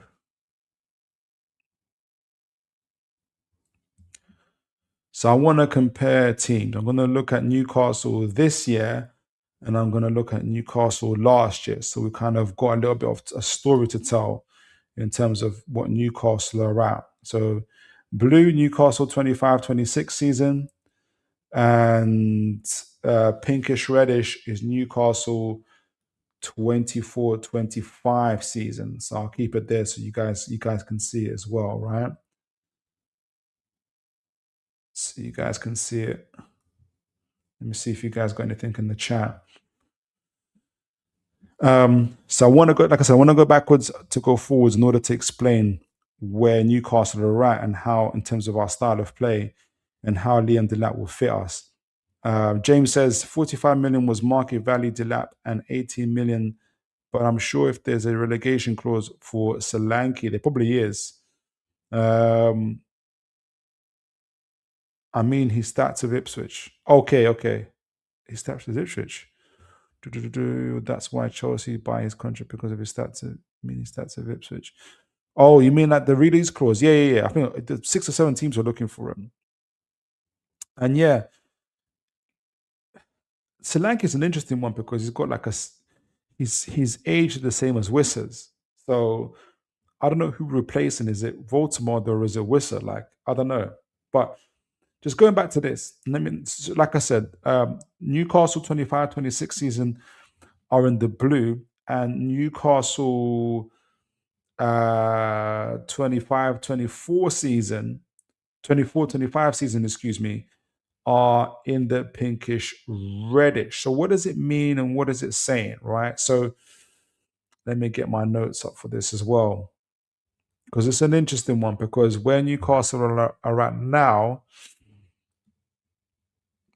is what I think is very, very suitable for kind of and then if we compare where Newcastle right now to Chelsea as well, is again kind of I think will be a factor and kind of deciding things as well. So let me find it.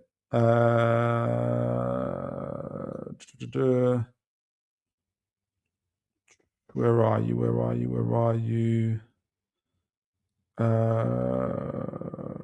Okay, let me just say because I can't find my notes. So I'll just go from here. The one what I remember is so blue 24-25 season. What's interesting about this, yeah, isn't that there isn't too much change in terms of in terms of if you're comparing the teams, but where there is change in the few areas that there is change, there is a difference. There's quite a huge difference in terms of how it does show a distinct difference in terms of how Newcastle approach games. So first of all, in terms of where we are the same.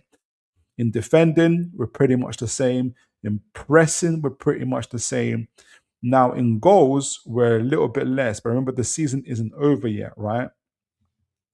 So in goals, if we're talking about we're in a 79 percentile compared to 61 point, we're 79.4 percentile compared to this year 61.8 percentile. Now that is for me a big factor in terms of the quality of forward that we've had going forward. But the goals is a symptom of of the other areas. So the areas that are the same, possession is pretty much the same, attacking is pretty much the same, pressing is pretty much the same, and defending is pretty much the same. But the two areas or the three areas that are quite different. Obviously, we spoke about goals, but what the goals are impacted by, I think, is obviously not only the quality of player, but also you can see physicality and counters are significantly different for Newcastle United. And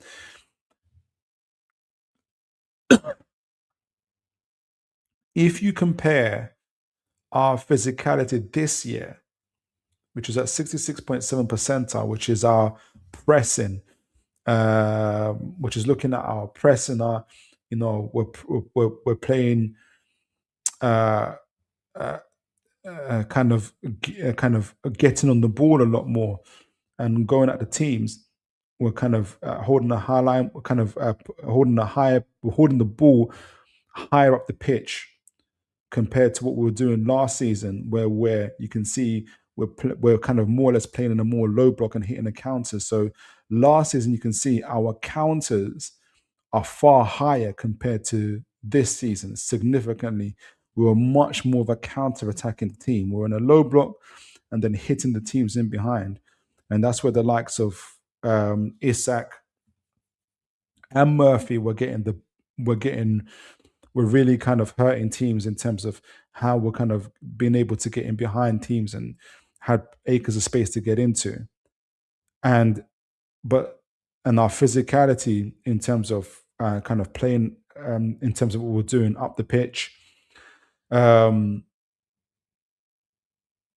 we're a lot more heavy metal in terms of our style of play, kind of going forward. We're pressing high, we're kind of higher intensity, and we're winning the ball high, and we're keeping that possession at the same time. We're trying to pin teams back with our possession, but also our physicality. So, which we're essentially what Eddie Howe's trying to do is transfer us into a more elite team, a top six team, top five team, however you want to call it, in terms of our style of play. But what's been hampered is the fact that we've got, in terms of what's been hampered is our ability to score goals, ever so slightly, but it's been significant.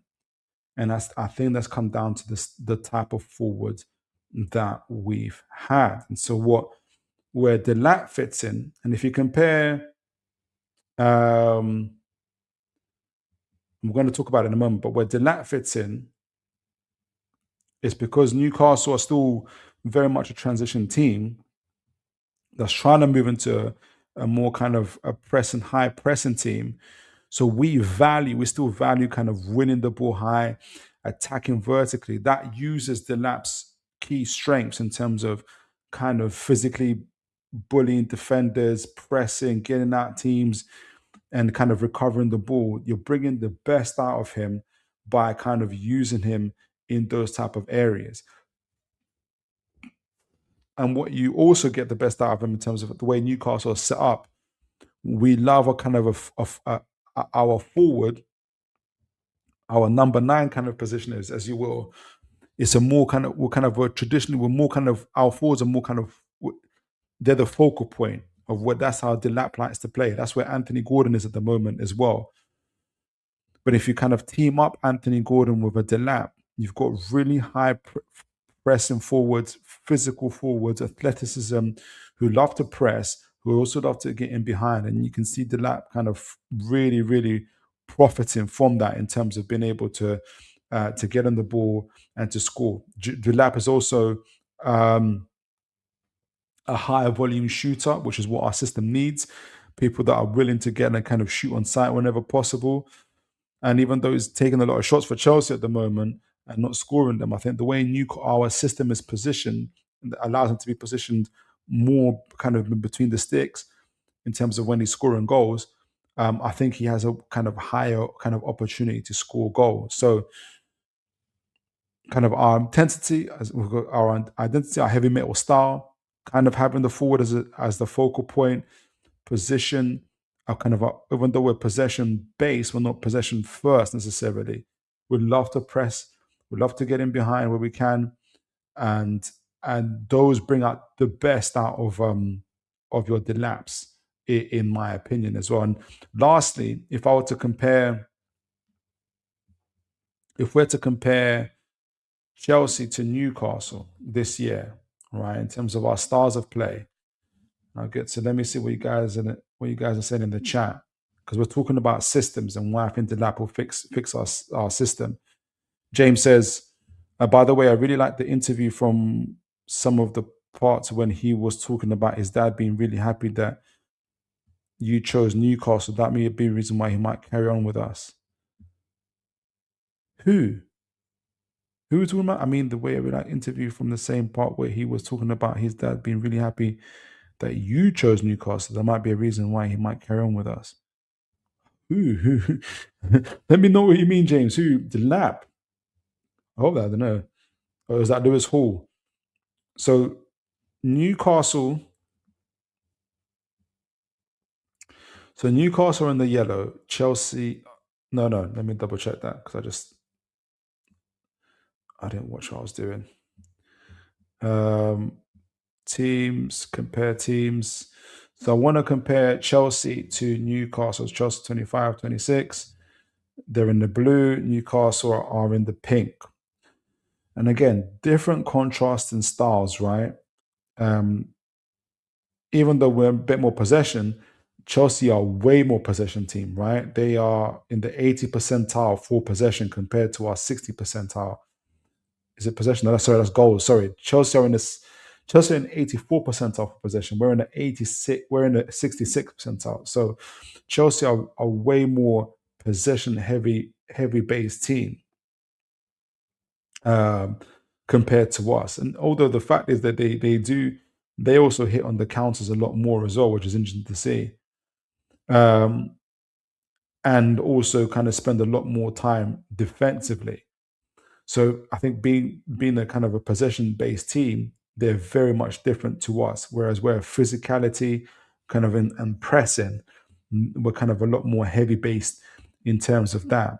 But we're not too dissimilar in our attacking, and they've got some really really good attackers that have allowed them to kind of prosper in those ways. So I think it's that I think it's that kind of style of play, but because Chelsea, like I said, are a lot more possession based, and it's a different system, it takes away from kind of some of the key strengths that Delap has in terms of being a focal point for the Chelsea attack. And for Newcastle, I think in terms of when they talk about styles make fights, I think this is um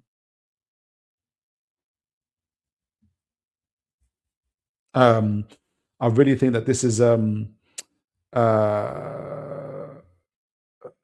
I think Delap. We're talking about Delap Robojog. I'm talking about how Delap is a we've been linked to Delap, and I was just using. I've got Data MB. I don't know if you heard of Data MB, but I was just talking about how Delap is would be the would be suits our style of football, our style of play, and essentially would be a good would be a good addition, and I think he could work for Newcastle. Where I was talking about how Chelsea are a lot more kind of possession based.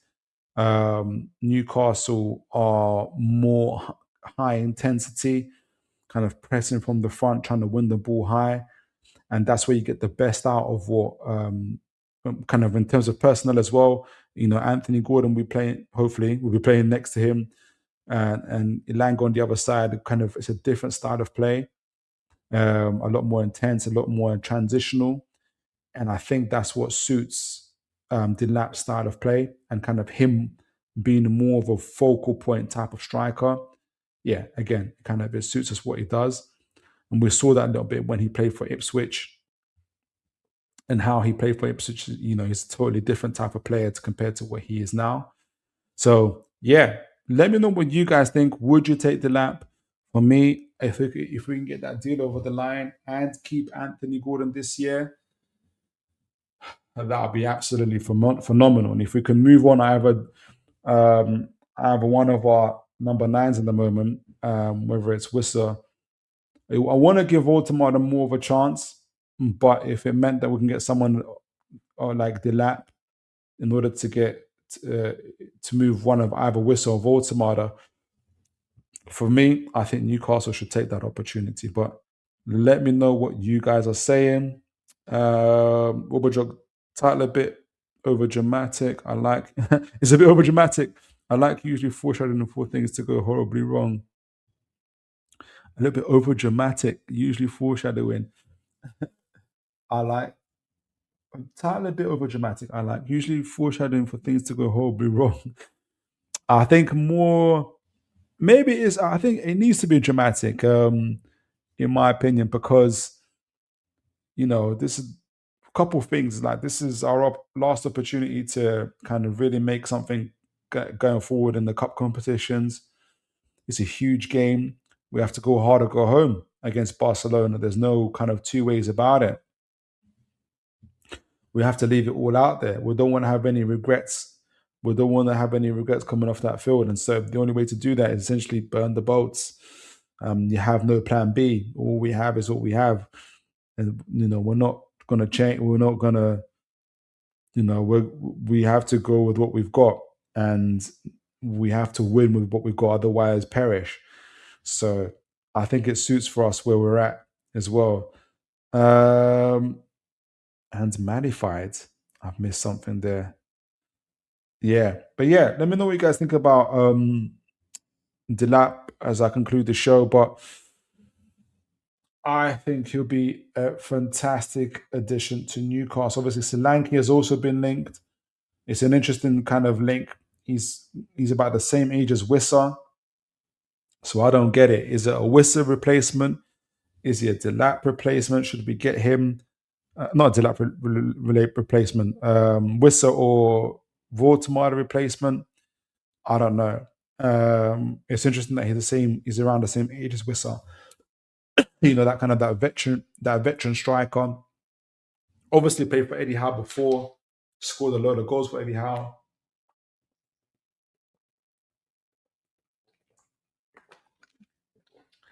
So he's an Eddie Howe type of striker. Well, I don't know. Is it a season where we sold both Wissa and Voltman and get Delap and Solanke? I don't know. Anything is possible, really, in it, in terms of this window. But me, I'm all for him, in my opinion. I'm all for him. All right, so let me see what you guys are saying before we conclude the show.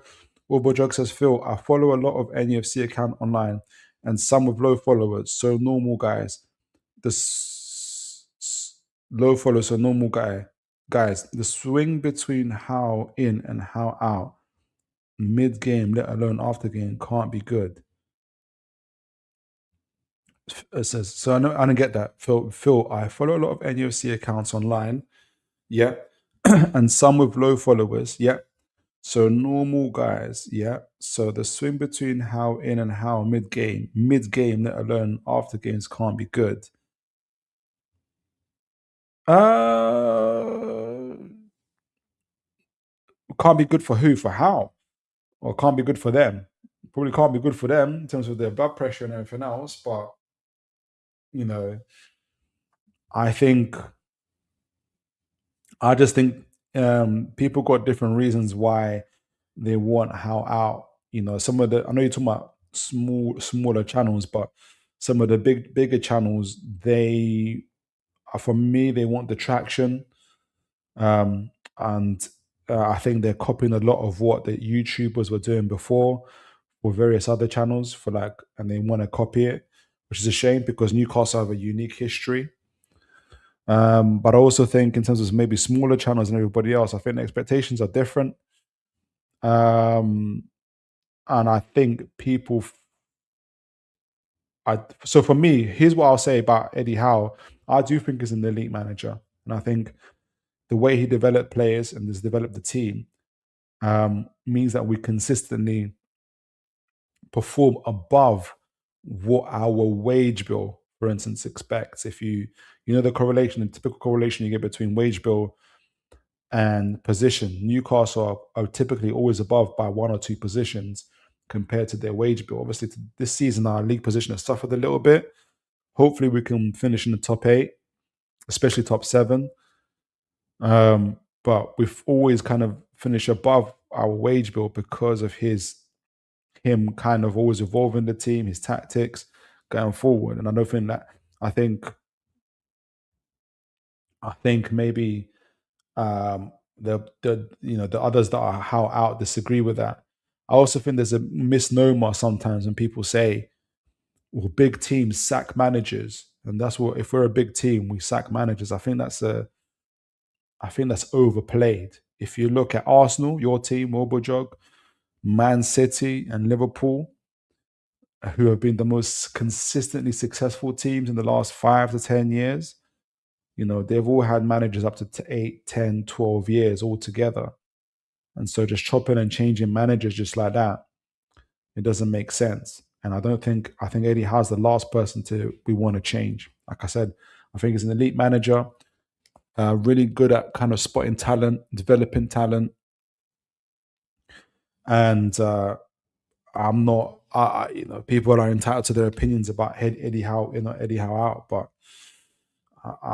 I'm not just Eddie Howe in because I think it's like the right thing to do. I think he's just the right person, the right man for the club. James says Solanke is a Wissa, but we could probably find better quality than him. Possibly, and I need to look into for the next show. I will look deeper into Solanke. In fact, while we're here, actually, let me do it a little bit because I want to see something. Because remember, Solanke, Eddie Howe bought Solanke. Who should I do it for? For Tottenham or for Brighton? Let me do this. Let me do it here when I'm with you guys. Oh, I'm not sharing my screen. Okay, so let me find Solanke. Um,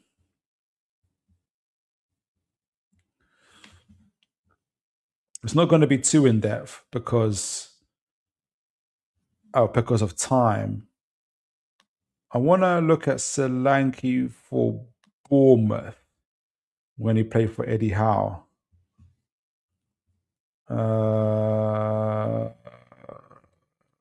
23, 24 season, and then 22, 23. Let me see. Actually, let me see something while we're on it. Because this is what I want. Let me see his goals that he scored in that time period. Let me just double check Eddie Howe managed. When did Eddie? I want to make sure it was Eddie Howe that brought him to Bournemouth. Manage Bournemouth.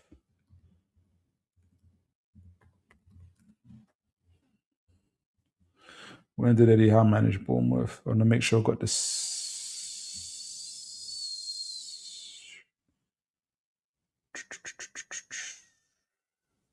No. Second spell, 2012, 2012, following relegation. Oh, so he finished in 2020. So Eddie Howe didn't manage him. I thought Eddie Howe managed him when he played for Bournemouth. I thought Eddie Howe managed him. No, he did manage him. Yeah, 2020. All right, so I was right. Sorry. It's because Eddie Howe quit Bournemouth in 2020. Can you guys see this? Yeah, you can. So Solanke was at Bournemouth for quite a while, actually, 6 years, to be fair to him. So 18, 19, and 19, 20, 2021, but I'll say 18, 19, 20. So how long was it? So how long did he play with Howe for? He played with Howe for 2 year seasons or 3 seasons. Let me just double check. Let me just double check myself before we start going into Solanke. How long did Solanke play under Eddie Howe? Was it 2 seasons or 3 seasons?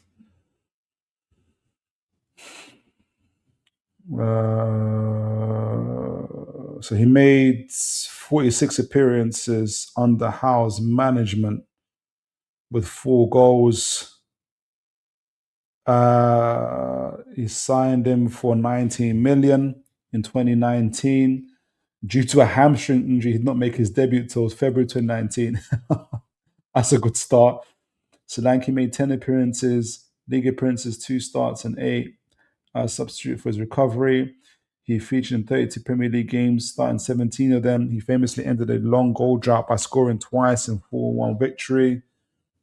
Then obviously Howe left in 2020.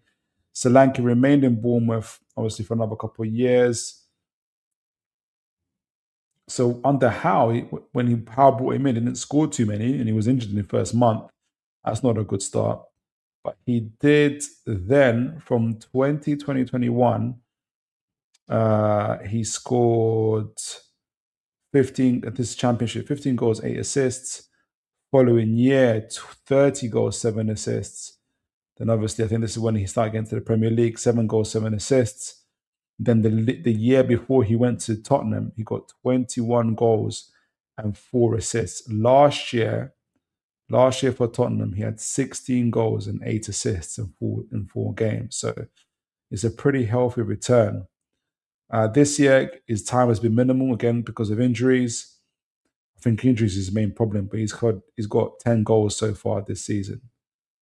So yeah, it's an interesting one.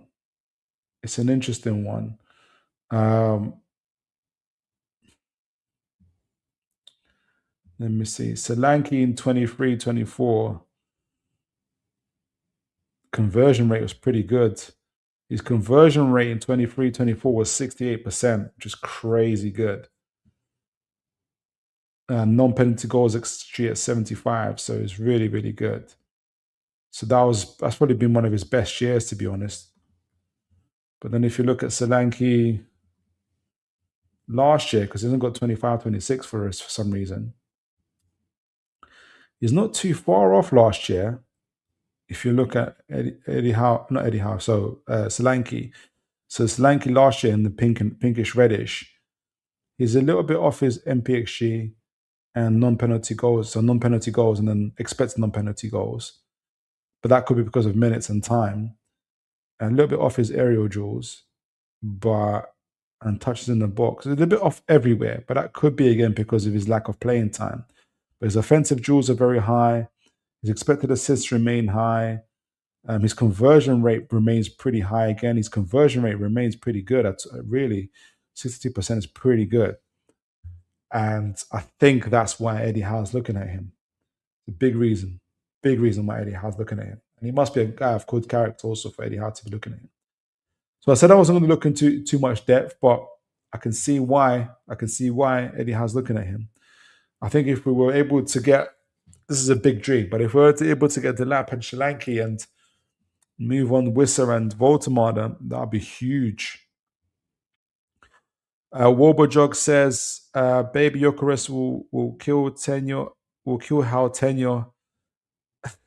You are better off with Solanke, who will come with discount if those lots sink." Are you talking about Delap being a Baby Eucharist? I wish you watched the beginning of the show. Maybe you might have changed your mind. I think there's a lot more to Delap. I think Chelsea just don't suit his style of play, and he doesn't suit Chelsea in his profile. I think for me, he's very much more of a Newcastle style of player. Saka Laka Boom Boom. What a great name. God bless you. Says, show Barcelona a taste of the cauldron and also beat Chelsea. Yes, sir. We will do what we can for us. If it has any ripple effects for you guys, fair enough. Robodrug says, I mean, it can't be good for the base or club in general. I'm starting to feel it's getting a bit toxic. I didn't mention large accounts or channels because they could have different incentives, understandably. I think there's a difference between what is online and what's happening on the pitch. It's a shame it's a shame like that you got that feeling, and I don't blame you. I guess every fan base got them. I think my overriding feeling is, and like I said, everyone's entitled to their opinion, but my overriding feeling is that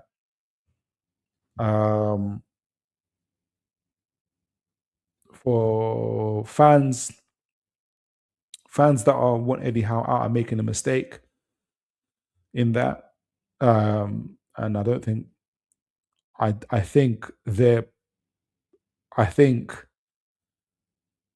not. I think they're forgetting just how good he is and just how difficult situations have been that he's had to handle, and he's really put Newcastle on his back. And there isn't too many better managers out there, and even if there were, I don't think this is the time to get one, and I don't think we need one at the moment. But yeah, I hear what you're saying though, Wobajog. James says Bodo Glimt has been the Champions League team of dark horses. I think dark horses. Yeah, for sure they have been. All right, guys, you've been absolutely phenomenal as always with me. A lot of you sticking with me from the beginning to the end. We did a pre-match preview for the Barcelona game. Did a tactical breakdown. We looked at them how we performed against them last game 6 months ago, and talked about this game. Going forward, we're gonna have a stronger overall. We're gonna have a stronger lineup. We've got a stronger defensive line. We're missing Bruno Gomes, but I think we all agree that Jacob Ramsey, he's been performing consistently good, and so we're not overly worried about that. The strengths and weaknesses for both teams, especially us on the transition. Barcelona love a high line, but they're so deadly. If Yamal plays, if it's difficult to see who else is fit. Is Rashford fit? If Lewandowski's fit, it looks like they might not be. But if Yamal plays, it makes a big difference. His ability on the ball is absolutely phenomenal. But then ourselves in the transition, but also in set pieces and aerial duels.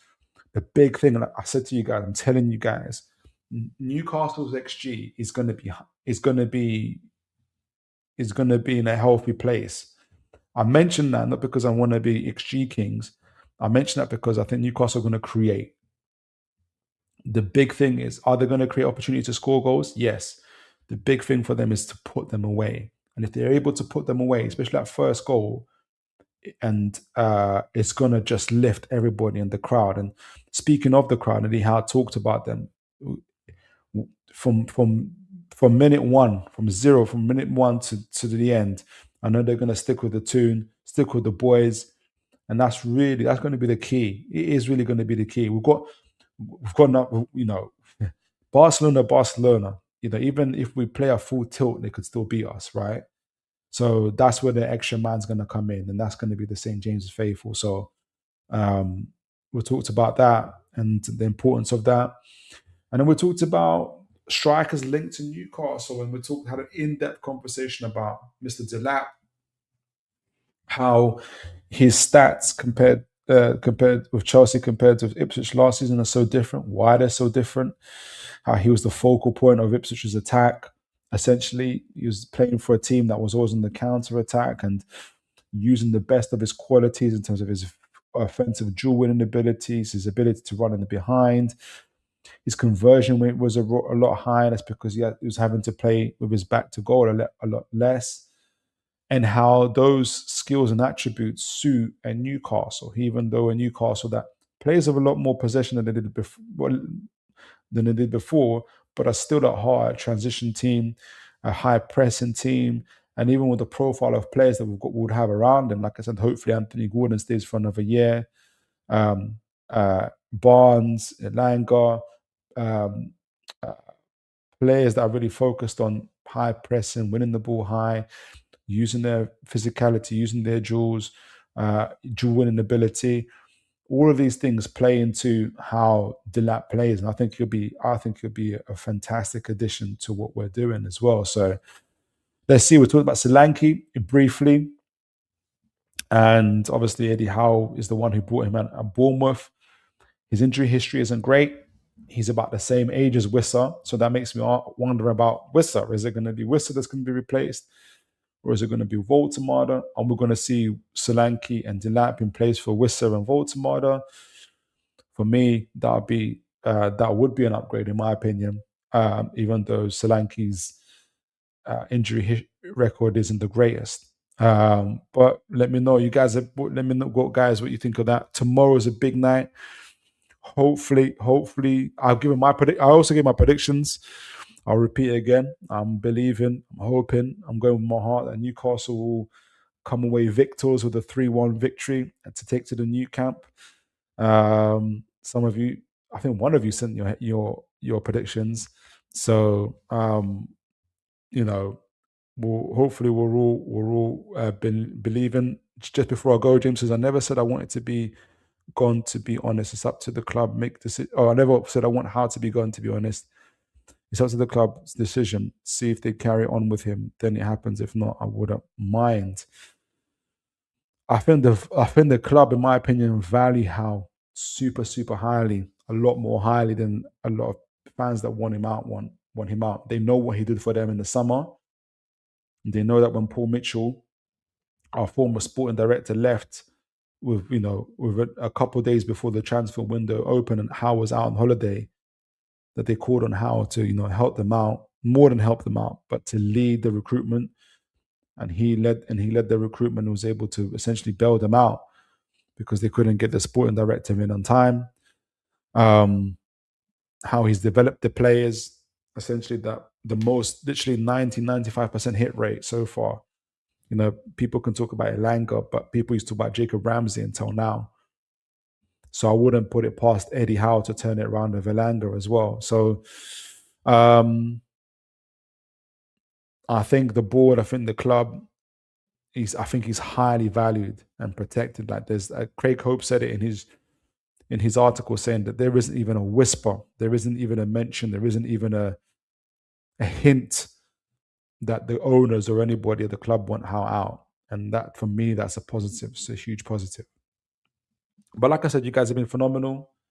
For me, I love Delap as a striker. And I've got Newcastle winning 3-1. But as always, folks, make sure you look after each other. And God bless you all, folks.